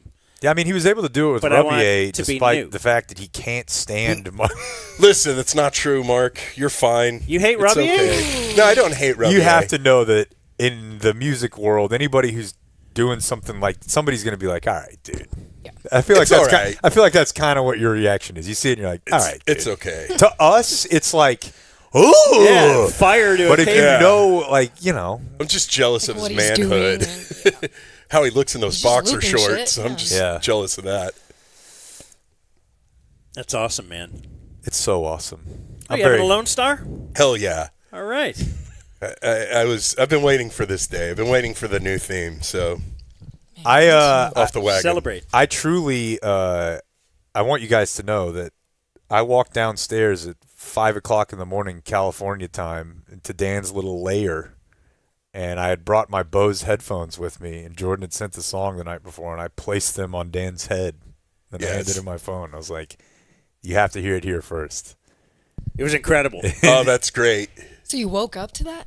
He was like, we Oh, I just was- got up, and I was, he's grinding. He'd already flipped the tire. That's 7 a.m. Dallas. I live on Dallas time when I'm out there. So, But it was, Yeah. it's so cool. I We're wish a little everyone hippie should get a friend that you can just like talk to really vague ideas about music, and then they just report back with exactly what you were thinking. That It's is a good- incredible. It's a good feels bit. nice. Yeah. It's a good bit, I got to start by having a friend. buddy. That'd be fun. What were we sad about for him the other day? Nobody will swim with him. Oh yeah. Nobody will swim with Dan. I was in my car. I was headed over. There were probably listeners everywhere that were like, "If I knew where, I'll come swim with you." I was talking to a guy this weekend. He said, "Oh, I heard you need a swimming buddy. I was just out swimming in my pool." You guys should link. It's like, all right. Anyway, I love it. Documentary. I feel weird calling it that, but it is really cool. It'll Hey, be on behind the music. our YouTube page this afternoon. Behind the music on the making of the new theme song. Thank you guys for letting me stay involved. I'm super stoked I got to work with you. That was Yeah, we're gonna do amazing. more of this. Hell yeah. And we're gonna do more projects for you guys too, if you'll have Hell us. yeah.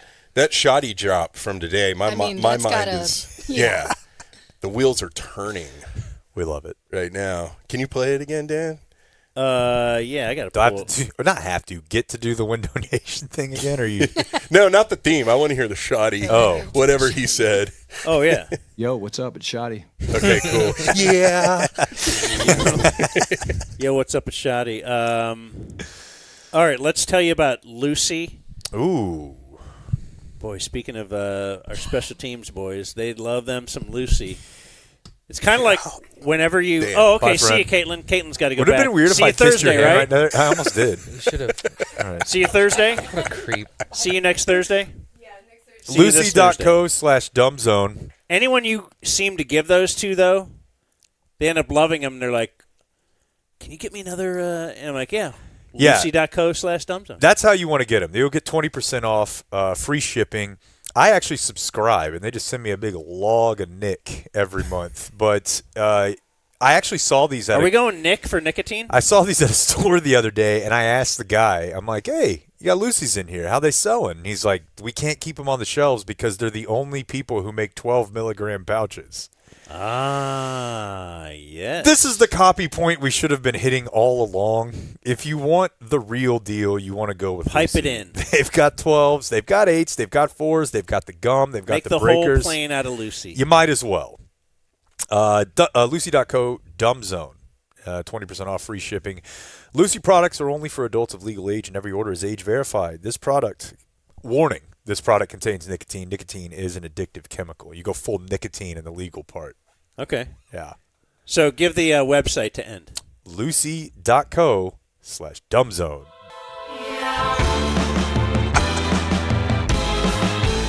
Hey, everybody! All right, let's do this. Here's Jake. Wow, I think he's a look. Nobody won the Powerball. Yeah, I didn't play, so I knew nobody won it because they're waiting for me. What'd you leave here, Caitlin? Shelf. They're on the shelf. She left her keys up here. Yeah, it's called a garage door. TXTrident.com. That was unnecessarily mean. She's like, do I hit the thing to open it? Just trying to be kind. I know. Staggering $1.3 billion. There was no winners last night. When's the next one? Wednesday, right? And this is the the fifth largest prize in history. Okay, I'll play. I probably got a good chance of winning. This Wednesday will be the 41st one since they've had a winner. You'll probably win if you pick your own numbers. That is the case. That's usually how it works. But, I just didn't have time this weekend. I just didn't want to. I don't know. Got the cold salmon in the car. TC Don't said stop. one of the weirdest things I've ever read in my group chat last night, and I've been thinking about it since then. So Nelly Furtado was a singer, is a singer, but she was a big singer in the 2000s, and I remember her being pretty thin. Yeah, I saw that footage. Nelly Furtado has put on hips, and she looks incredible. Looks like she put on about 80 pounds, just crushing it. And apparently people were dragging her for it, but I sent it to our group chat, and I'm like, guys, have you seen Nelly Furtado? We're happy? Oh, my God.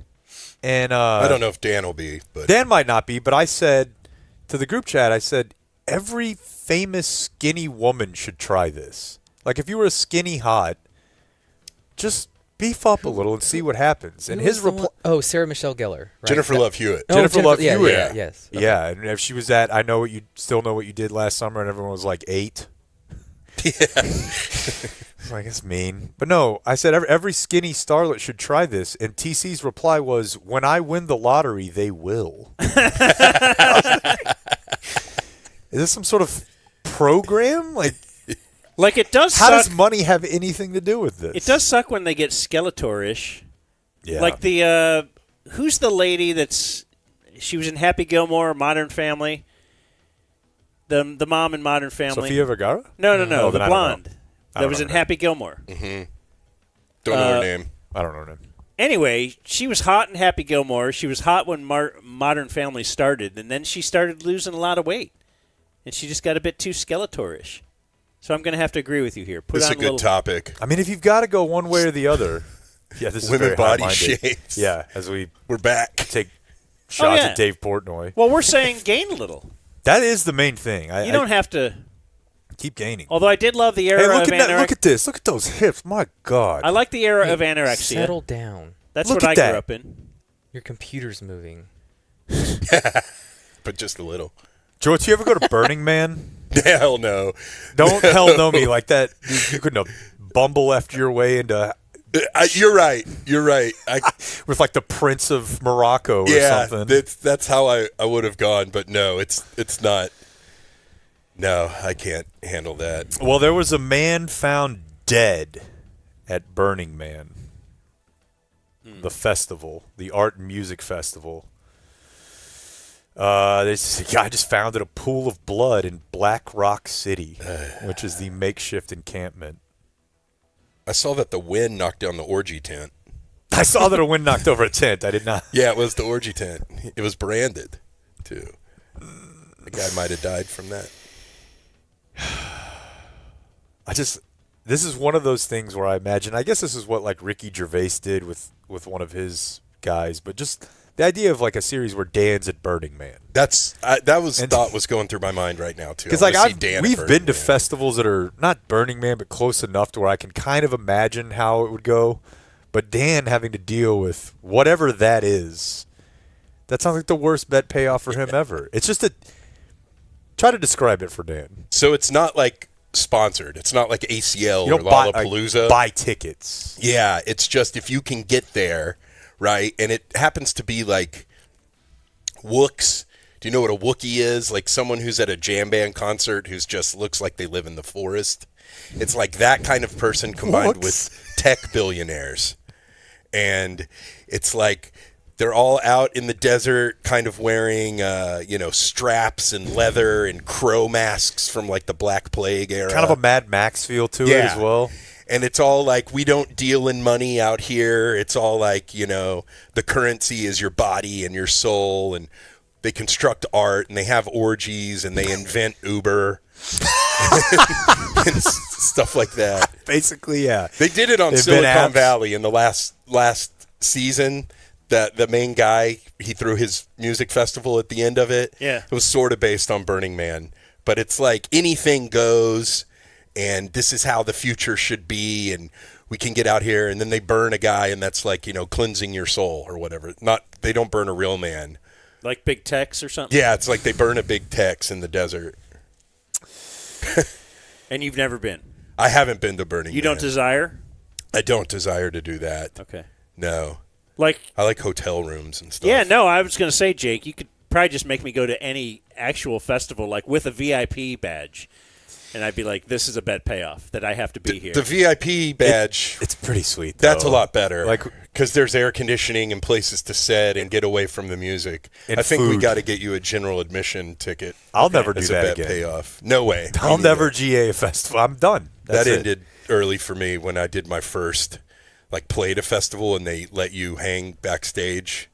And it's like, oh, that's cool. There's a girl from the OC and Liam Gallagher. I'm never going to just go to a regular festival again. Stand out there with the Wooks. Yeah, with the Wooks. A man in Houston has been charged with murder. Very sad story. This is the fatal shooting of an 11-year-old boy who was doing some ding-dong ditching. Oh, I saw this. Yeah. What's up with that? Man, it's a horrible story. All of our local newses led with it last night. We should have more guns then.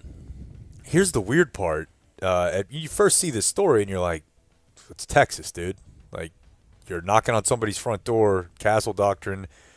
But the guy was running away. The kid was running away. Yeah. Like, they knocked, take off. Person inside the house comes out. And witnesses said they heard a couple gunshots go off, and the kid had multiple wounds. Dead? Yeah. Yeah. Died on Sunday. He was the guy was arrested, I guess, overnight. Old man? No, dude, he's 42. He's a 42-year-old guy and teed up. Yeah. I tend to focus on how it would help you with brain fog and just enjoying time with your kids. That's true. More for me, but this is TikTok related. Although that's kind of an interesting... A TikTok trend is to shoot people that are running away? It's a challenge, yeah. They have to be running away, and they have to be pre-high school for it to count. But the shooter can do a dance while it's happening. On top of a milk crate. Yeah. People say, oh, this is we're bringing up TikTok, and we're saying it's a TikTok phenomenon. And, I certainly buy that there's an accelerant factor to social media and spreading things, but... people have been doing this forever. The way you used to do it was you found out about a friend who did it. So sometimes I feel like we boogeyman social media a little bit. Maybe TikTok especially because it's kids in China. Yeah. Of course it would exist. But all it took back in the day was one friend to come over and you did it. Right. There's a matter one of friend showing with more balls than you. Or sure. Because if I showed up at someone's house, they weren't like, boy, the balls have been upped here. Let's do something crazy. They were like, the snitch is here. But Ding Dong Ditch is the lowest level of all the things. You're not egging a house. Yeah. Even toilet paper is a beating to clean. It's the lowest level as long as you call it that. It's terrible and that not the other words, the other name that was quite common down here. That one only down here? I would imagine. It didn't even make sense to me. No. It's but you wouldn't ring the doorbell, right? You'd knock? Yeah. Yeah, okay. It's terrible that a 42-year-old was the shooter because he grew up doing that. That's true too. Yeah, it's not guy's not like from. He's not 90 and from like Denmark, where that's an ultimate like it's a witch or something. Yeah, like that he grew up doing that. Just rough. Like, how inconvenienced must you be by getting out of your chair? Yeah, like what is it? How about this? Don't get up. Yeah, You think I'm getting up when I hear the door. No. Somebody knocks at the door. Especially not at night. You like have to late knock at a night. couple times. It was someone knocked on our Airbnb when we were in California, and nobody went to the door. Yeah, I forgot about that. And you guys ordered pizza, didn't you? I don't know what it was. I'm scared. I just assumed Dan or Jake would take care of it, and nobody did. Someone I knocked assume on now my door. a listener It's came like over to hang out. UPS or something, right? Don't they always do that now? Man, I got a real problem with that too. Like, because they'll wake why up the do baby. they need to knock? If you're gonna leave the package, knock if you need a Because they're signature, worried but- about your porch pirate. Yeah, I guess. I appreciate it, but if I had a sleeping baby at home, I probably It's not wouldn't. their fault. It's my dumb dog's fault. Yeah. Dog not doing well, guys. What do you mean? Don't feel like we're I want her to see this Super Bowl. You've got more time than you think. My dog's been on death's door for a year and a half. Oh, I mean, and you've been praying for it to die? Yes. Yeah. I've got the shovel ready to dig the hole. I was disappointed by how prepared my children seemed for it. Like, Nora was not sad by this prospect really at all when it came up. She was like, she's old. I'm like, damn, you've been hanging out with your mom too much. What a good handle on things she has. Yeah, right? I'm doing this quick story here for Clayton, but also just because there's a word in it that I want us to focus in on. So McDonald's is bringing back extra value meals, Clayton. This is $5 for breakfast, $8 for lunch and dinner. This is something they did back in 91 and did away with in 2019. So they have – okay, I was thinking Happy Meal. No. Value meal. These are like drink side item for $5 or $8. It's a good deal. All right. Now, the reason I did it, though, is because the press release says this. Joe Erlinger, president of McDonald's USA, said in the press release the chain is, quote, laser focused on delivering value and affordability. So if we could somehow work that into the dumb zone, laser focused on getting some of the reads right. Just each day. wobbling back and forth. Maybe you'll get it right. You know the Quick Trip, Dan? Burger King, what are they doing over there? Flame broiling. We're laser focused over here. That's right. Quick Trip, what? On 30 and this is more me, not you. 30 and Beltline. I used to go that way a lot. By the Whataburger and the racetrack. Correct. Saturday night, Sunday morning, Grand Prairie Police gets a 911 call from a lady screaming, said that her drunk boyfriend was driving armed with a handgun, assaulting her as they were driving. So this guy had sort of like ditched her, I guess, in this parking lot at the Quick Trip. The cops show up. He's still in the car. They're giving him commands. Get out of the car. Get out of the car. Show us your hands. He doesn't. According to police, starts reaching into the back of his vehicle, and they double tapped him right there in the Quick Trip parking lot. Unloaded? Yeah. And a search of the area in the vehicle afterward, where he was reaching, revealed a loaded handgun. All right. You don't get too many that feel as justified, but it is weird. I don't know if you guys feel this way. When you see a gas station that you've stopped at a lot in the Metroplex, when there's a murder, or not a murder, but a shooting or some big crime, sometimes a murder. Like the 7-Eleven down in Grapevine by Grapevine Mills. There was a shooting there like 4 months ago. I'm like, I'm here often. I mean, it can happen There's anywhere, a lot of shootings. Yeah, I guess that's a great point. What are you doing? Just reaching in the back? I mean, like... Hammered. That's the thing, you're hammered. Have you ever... No, I'm not. Have you ever been drunk to the level where you're like, I still have an awareness. As drunk as I've ever been, I still have awareness that I shouldn't grab a gun in front of a cop. I think one thing that works in my favor is I'm a lightweight, so I would just pass out before I got to let's make a life-ruining decision of that nature. Did you guys know we were still doing bigamy, which I guess is kind of another word for polygamy? A North Carolina man was subject to a criminal investigation and arrested for marrying 3 women. Nice. So I'm trying to make sure. So it's all a matter of being officially married. It is a matter. We have a bigamist listener. Yeah. He's got 2 wives. And it looks like the reason why you have issues with this here for legally is financial. So the guy had gotten married in a few different counties and was running this game. Like they didn't each know? No. Okay. No. Full family everywhere? Don't know that. I was talking to my dad about I had lunch with Chappie yesterday. You give Chappie an opportunity for lunch, Jorts. Sure. And you buying? I bought, but also there's like a million places I'd like to take him. My man wants Mexican in. Yeah. He wants Mexican in. Those Fritos. It just doesn't want, and I'm like, that's fine, Pop. So does he say hola to the server? To a white one yesterday. Indeed. But we were talking about like separate, like secret families. I'm like, you think you could pull it off? And he's like, man, I had some buddies, I kind of wondered about, like they'd be gone for all week, but I don't know. I figured he might have known someone. I bet Stan's known someone before. Yeah, definitely. He's a car salesman in the 80s and 90s. Yes. So, yeah, I don't know full family, but it is illegal. It is illegal to get married multiple times. And then what do I want to finish with here? That's big government getting in my business. Big government overreach. We've done all the new laws. Oh, this is a fun one.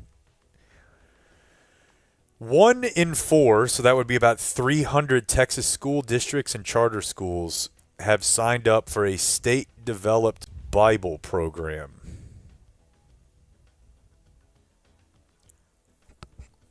So I guess it's just your district, but, What does that consist of? It's materials, reading materials, religious components. It's what you think it is. It's Bible education. It's Bible and Christianity education at school. I'd like an infograph of the problematic mascots related to the people who signed up for that. Oh, boy, no doubt. Like if you brought back Robert E. Lee in the last 2 weeks, you're like, get it in here. You might be on the Bible study list. So the commandments had to go up, right? Yes. But there were some holdouts. There's some holdouts. I heard about some teachers. And I think also maybe your district can give you a little leniency on that, but I don't know. I know I sound like a flaming woke tard, but I just would rather my daughter or my son not be taught religion in school. Seems like obvious to me, but at all. And it's weird too. I was unless they listening start teaching math in church. It's kind of like my porn and sports. Yeah. I really don't need it. I don't need scantily clad women. I love them both. Love porn, love sports. Don't love need math, them mixed. love religion. Love your church, love your school. Yeah. To me, I think it cheapens religion. I think it cheapens it to be like, hey, right, this thing that's like the core of your existence. What does it mean to be a person? What is the afterlife? We're going to get to that right after we get to who was at the Alamo on Texas' side. Like these trivial I don't know. It seems odd to me that this is not weirder to people. Like I was listening to our buddy Ethan Strauss, who's about my age. I don't know where he grew up, but he definitely spent a lot of time living in the Bay Area. And he's talking to another guy from California, and they're just talking about the culture war and how we've never lived in a center or right-wing culture in our lifetimes. And like that may be true, but I feel like growing up here, I don't identify with that at all. Certainly. Like I would go to places and realize, like, I definitely can't tell my girlfriend's parents that I'm agnostic. I remember when Gribble, like on Bad Radio in 2007 or something, I heard him say that he was an atheist. And it was like a huge, you guys were like, what? Like, you're saying that on the air? Yeah. And so to me, it's weird when I hear people say, like, No, but oh, it's a left wing. I'm like, Fox News is on at my gym every day. Isn't it the same thing as saying, man, the white man being kept down and we don't have anything anymore? Like, that's a joke. Like, religion. Right, no, but people say that for real. Right. And if they're like, oh, religion under attack, you can't, it's just. I'm like, man, I don't know. I feel feels like everything is very religious. Yeah. I feel like we do the anthem before the sports. It's got in it. Anyways, there's your news. All right. Let me lean over here. Where I discuss a bunch of things that I say bother me that I'll do nothing about. Like and It was funny going from private That was good school news.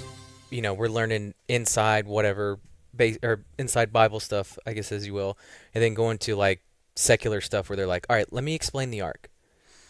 Like, okay, got it. Okay, you were witnessing remedial God. Sure. I didn't realize you were already up to speed. I didn't realize that in church school, like my wife went to for a time, a small private church school, that there were like Bible scripture. There was scripture in the math books and stuff like that. They would incorporate. I thought it was just meant like for a part of the day you also do church. We had chapel. They were but we didn't have talking that. about religion all day long, like in all the subjects. Why not? But that's Hood County, so. There's math in the Bible. Girl math. That's how you get made out of a rib. It's girl math. So The viewer original. mail birthdays will be brought to us by I only Lone need a Star rib. I'll be Beer. fine. We have a remote this Friday. Dude. Brought to us by Lone Star Beer. Want to let you know about that. Very excited. Nomad Grills. We're there. It's a Rangers-Astros watching party. I probably don't have to tell you, Dan. It's Bishop Arts. Yeah, what's the deal with the Rangers? I didn't come in hot. I quit. No, but I was just talking to somebody this weekend like, hey, man, we're 2 games out. Like, wait, you just told me last week we're done and I'm never going to watch this team again. Like, stop it. They have Are we won done like or not? 12 of 13 or something. It's a crazy stretch. All right, well, watch Rangers, Astros, eat Zavala's barbecue, and drink ice-cold Lone Star beer or Lone Star Light. Jorts is having a Lone Star beer right now. The red one, it's great. Hell yeah. Reminds me of the glory days of South by. Oh! Don't say that. And we're doing the show starting at 4 p.m. That's important to note. So we'll be there at 4, do some program, then we will let you watch some Rangers on the big screen, all that kind of stuff. So join us Friday at Nomad Grills, thanks to Lone Star Beer and Lone Star Light. And they bring us viewer mail birthdays, and I have greetings, Daniel. Like every September 1st, Monday is my former Stars defenseman Jeff Woywitka natural birthday. He wore number 29 for the Stars. But we both turned 42 on Monday. Boy. Okay. That is an email. He says, every year I tune in to hear whether either of us are famous enough to make it onto the list. Spoiler, we are not. More Freak Castaway crossovers, more Angelo updates from Chris Mulkey, a.k.a. Purple Beehive Wig Guy from Denton. Yeah. There's a purple one and a yellow one. I think Glenn was the yellow one. Hey, Dan. It does beg the question. Maybe you can just tease this for tomorrow, but it is a new month. Has he been rejuiced? Have you powered up his card? Yeah, the card's on. The money's on the card. Okay, we'll check in. It was a rough end of the month for Angelo. Angelo update tomorrow? Yeah. Okay. He thinks Whataburger gift cards sprout on trees. He knew you were a Whataburger? He thinks I have unlimited access to Whataburger Hey, gift just cards. ask Whata Guy. If you have any more, could you give them to me? Amy Martin. Remember her? Oh, yeah. Isn't that horny Amy? Yeah. She emails, please wish Will Evans happy 50th birthday today. That's the guy she Is that the hooked guy up with, she had right? the date? Yeah. You guys did the dating game for? I don't think they're still They're not, but it's amorous. But the they D, might have. The D was enough to get a happy birthday. Yeah. That's She's quality. not against him. And for 50, might want to run it back for his sake. At least hit him with a U up. Yeah. Dear Muffin Man, Day 1 DF number 329. Yes, I paid for that Day 1 gash because that's how we do it in America. If you don't like it, leave. Nothing wrong with that. It is my Jerry Robinson with the Raiders birthday. Who? I don't know. Number 57. I submitted the requisite Venmo for the shout-out. I would like to submit a request to change the term for beat-off to executive time, like what Trump put on his schedule all the time the first term. That was a very cool flex of his. And it was funny, too, because when Biden got elected, they tried to do the backwards hustle of, we're going to fill his whole schedule out and show you how awesome. He's working all day. You see how that worked out. They didn't even put executive time on the schedule this weekend. They didn't? No, just nothing. That's how Belichick did his depth chart. That looked Did you good. see that? No. Nothing. He gave the media brought the broadcast depth chart. He used first names for the positions, for the various linebackers. It's just like Will, David. That's all it said. Other than that, it just said position. No, he's listing Will, Sam, and Mike linebackers. Yeah, dude. that's right. He's just he's not giving you anything. Yeah. Okay. Real cute. Well, that helped, right? Didn't they do pretty well? Go Frau. I don't. I'm sure that if they're going to be good, it's going to take some time. But it occurred to me last night, and maybe this is obvious, they're going to get people wanting to skull F them. Oh, yeah. Everybody's going to be like... What's like what you get if you have Dion on the sideline, It too, didn't take Dion very long to kill TCU, so No, they might game be one, really right? bad. Yeah, game one. Let's see. I'm a quitter just like Jake, except I didn't need the hab like a pussy. It's true. My sobriety date is March 18th, 2008. Keep doing one day at a time, player. Hashtag alcohol. Yep. Anyway, my leaders are Run the Ball Blake, Squared Away Sundays, Sarah Hepela's Golden Globes. That's good. And Dan saying it's 10 till 3 every day on the ticket no matter what time it was. Fire Nico, fire Jerry, F Cat, never punt, Tim in Fort Worth. Dude. You guys thought you were so all-timer. No, we didn't. We knew. But the frustrating thing is then he would listen on the stream. And I'm I like, know. Yeah. It's 3 minutes behind, dude. Don't yell. All right. Now. You know it's behind. Qualis Roofing presents On This Day in History. There you go. That's a little part of the iPhone update. Nice. You said I'd hate it. I love it. You like it? You just hate so many things. Me? Today is Tuesday, September 2nd. On this day in 1901, Vice President Theodore Roosevelt said, "Speak softly and carry a big stick." Hard as F. In a speech at the Minnesota State Fair. I learned this morning. He was at the Minnesota State Fair. Yeah. That's a big deal. I learned that that is an African proverb. So why don't you go back to Africa, Theodore Roosevelt. On this day in 1921, the first bowling shirt was designed. I was pretty fired up about that. Boy, I bet. I used to be a big bowling shirt guy. Do you still have the one from Cleveland? I do. That's not a bowling shirt. That is a bowling themed I know, but that's what I T-shirt. think But I of. also have a Dumb Zone bowling shirt. Matt Grimm made them for us. I Yeah. think. Why did you say his name like that? Matt Grimm. Matt Grimm. Trying to eat Yeah, that's my a good ear. one. That's a very good one. On this day in 1963, the governor of Alabama, George Wallace. This will probably be good. Well, there was a high school, Tuskegee. Was that the Jerry one? No. Tuskegee High School. They were like, hey, we're going to integrate. And so the governor sent state troopers to circle the building so that no black 14-year-olds could walk in and learn. So That's the only bad thing that's ever happened to Tuskegee black people. Yeah, I think it was just about local rights, Dan. It wasn't really a race thing. Oh, yeah. Okay, cool. Something. On this day in 1969, many regard this as the birth of the Internet, when two connected computers at the University of California, UCLA, passed test data through a 15-foot cable. All started there. Really? I thought my lover's father invented it. He claims it. And why not? On this day in 2012, 19-year-old Jerickson Profar became the 6th Ranger ever to hit a home run in his first at-bat.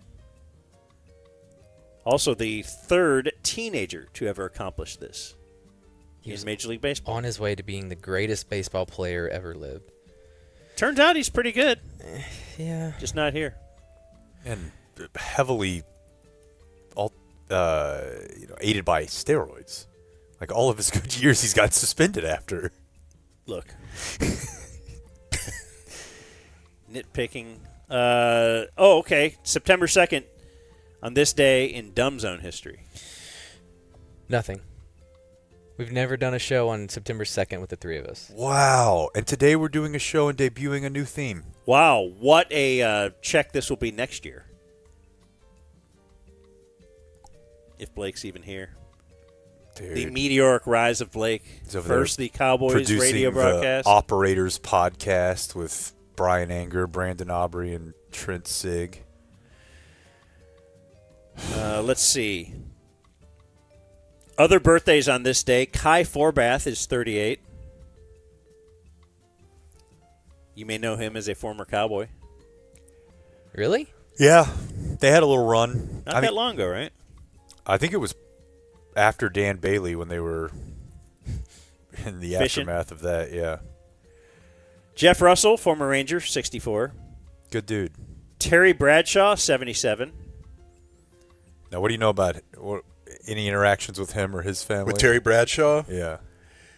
Yeah, he's out that way. I saw Terry Bradshaw when there's a mall by Fox Studios, and in L.A. In L.A., I took my dad over to see where Ronald Reagan's offices were, which are also in Nakatomi Tower. It's Nice. the same building, and so we were checking off a few boxes, and Bradshaw was headed to get lunch.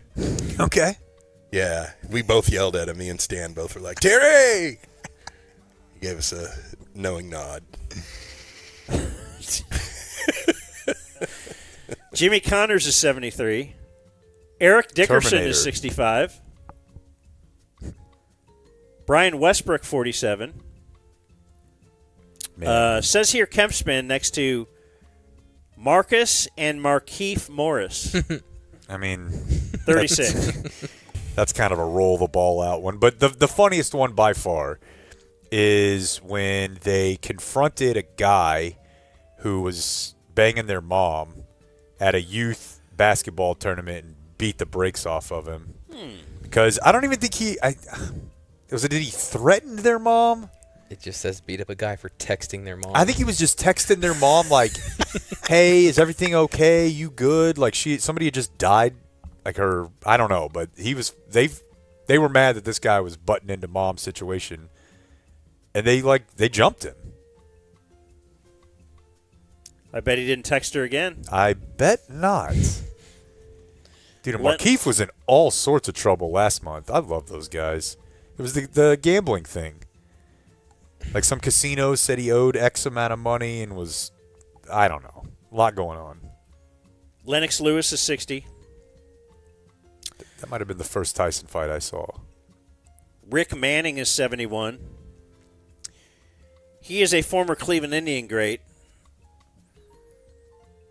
who I believe was traded.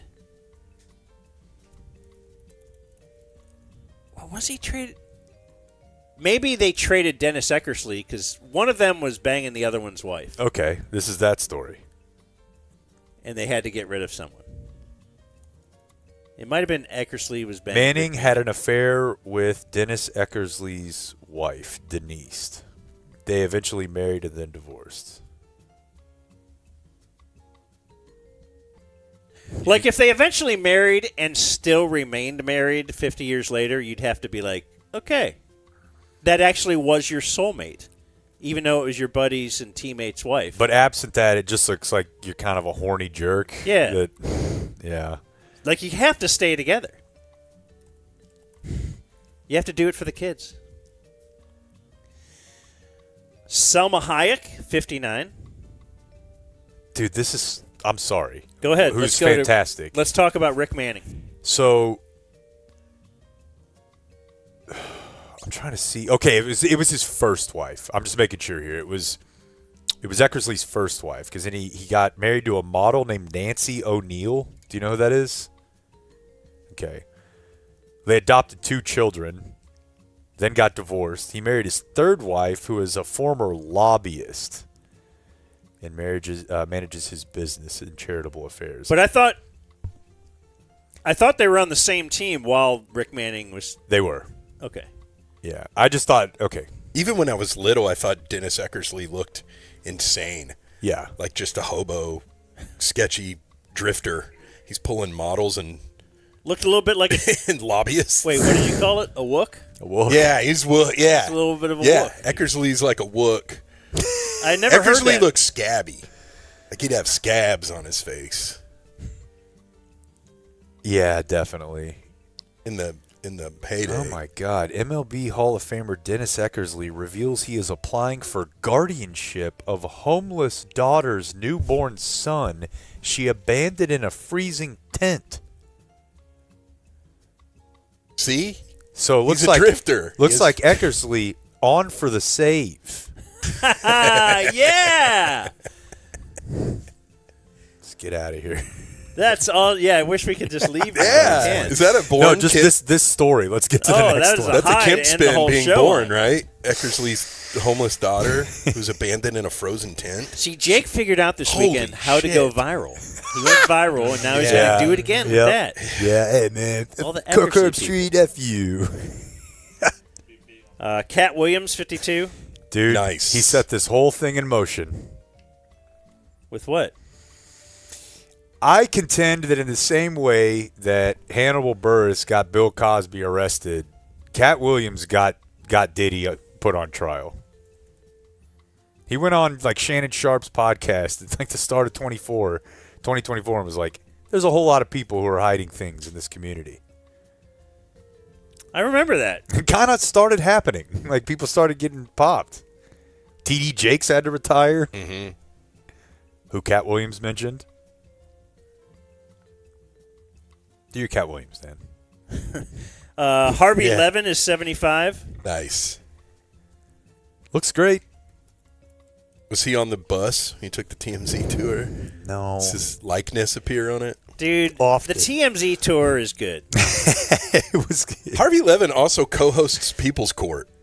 If you're Really? watching People's Court, and He's got to be a lawyer. They'll go out to the street to get the man on the street opinion. I've seen that. That's Levin with That the is mic. that's a good addition to that show. Yeah. This is like Twitter right there. Let's see here. Oh, the Dumb Zone birthday of the day. 61 years old. Keanu Reeves. Wow. Johnny Utah. He's taught us so much. Is it back? Special Agent Utah. I knew I could count on you. I've been to every city in Mexico. Came across an unclaimed piece of meat in Baja. Turned out to be Rosie. Let's see what else we got. Okay, man. Okay. Johnny Utah gets his I man. want to go to jail, and I'll pay, and Johnny Utah gets his guy. Right? Good for you. That's real good. All right. Why be a servant of the law? You know, Its master. it's a crime that we haven't done that movie in a theater as the Dumb Zone. I agree. We need to figure this out. We might have been over leveraged on one theater that closed and foiled our plans. That's we need true. another one. Born on this day, now dead, Adolf Rupp. He was not really into integration either, as I recall. And I once slept in the Rupp Arena parking lot. Speaking of car naps. Yeah. That is the Kentucky Arena, or at least it used to be. I don't know what they do now. And Krista McCullough, born in the Stay Now Dead. She is the... she's not dead. She's part of the Yay Boo from last week. We announced we're going to put a school teacher in space. Yay. Oh. All of the she never really made it to space. All of the Challenger astronauts took a slide once they were loaded onto the shuttle, and they all have surviving. Two of the Challenger astronauts have identical twin brothers. There's a lot of lookalikes out there. One of them started a company that the logo is like a looks like the contrail of the smoke when it exploded. It has a rocket ship. There's some stuff out there if you want to look about the Challenger. Wow. It ain't all what they say it is. Okay. I've never heard any of this. That's all one reel. It sounds awesome. Thought Blake might know about it. No. Yeah. He will by tomorrow. Yeah, nice. You bring back Dumb Zone reports. Investigates. And Dead on the Stay Still Dead, I'll give you... Deceit. Money. We can go with Bob Denver. That was Gilligan. Gilligan's Island. You ever watch that, Blake? No. Man. Are you aware of Gilligan's Island? Yeah. Okay. We never did our Henry review, did we? Of Leave It to Beaver, maybe? Yeah. Well, let's just see how the second half gets of the Cowboys-Eagles game. When we're parking the bus. Yeah, when the Cowboys are up it's a big dude. 48-3. I think they can be good this year, but if they get stomped Thursday, it's going to be tough to stem the tide of negativity in that locker room for because it'll shoddy be hottie. I mean, Philly, they're the defending champs. Dude, if they do what now, if they can do lose to week you, 2, yeah, even if it's barely, that will be something. Good news is they won't. Again, I feel like I'm the only one that knows that the Cowboys have receivers named CeeDee Lamb and George Pickens, and the Eagles have white defensive backs.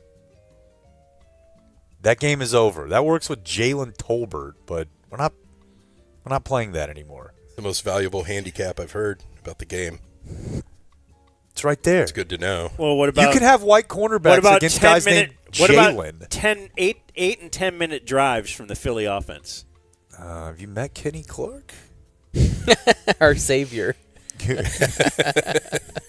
I do like looking at, you see people put out, well, let's take a look at the Packers' defensive rankings against the run then the last few years.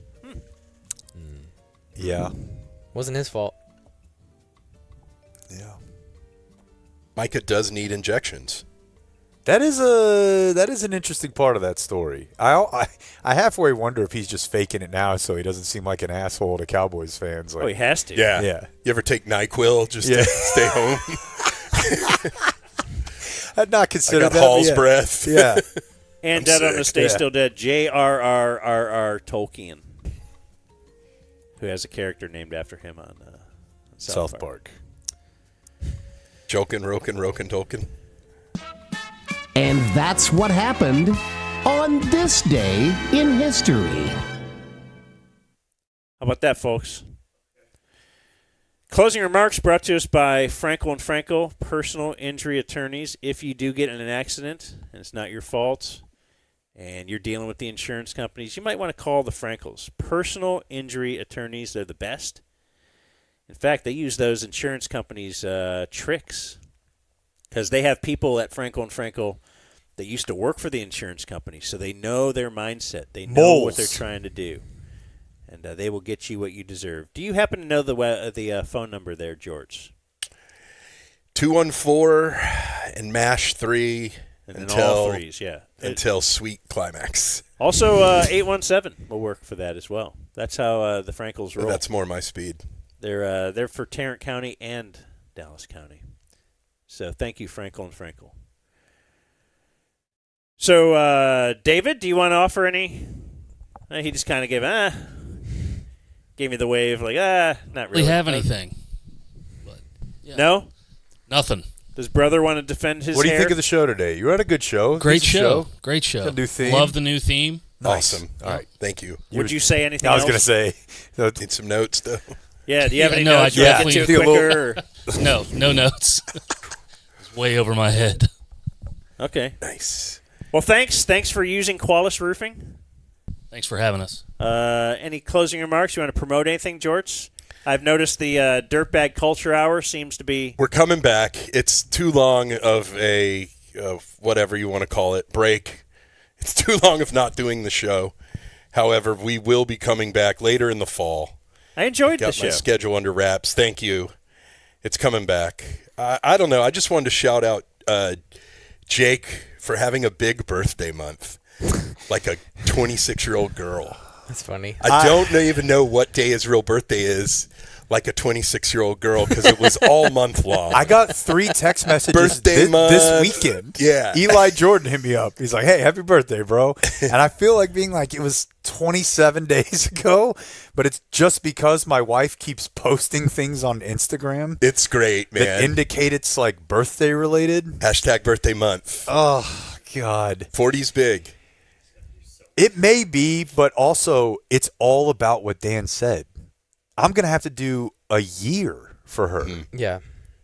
I'm going to have to send her to fake space. Again, Yeah. that's international won't even work. You guys are going to Cairo. Yeah, and I didn't ask for any of it. But she does it and now sets the bar that way. Boy, and he's going to take 2 weeks off from the show to travel with her. And I'll have to. I was so glad that today's show concludes, even this part of it, without you guys having a photo of me at my 5th birthday this month wearing a tank top that said, I'm the birthday boy. Damn. So glad. Adios, mofo. We gotta go before this becomes a zoo. Thank you for watching my video. Subscribe and type for my name if you want to watch more of my videos.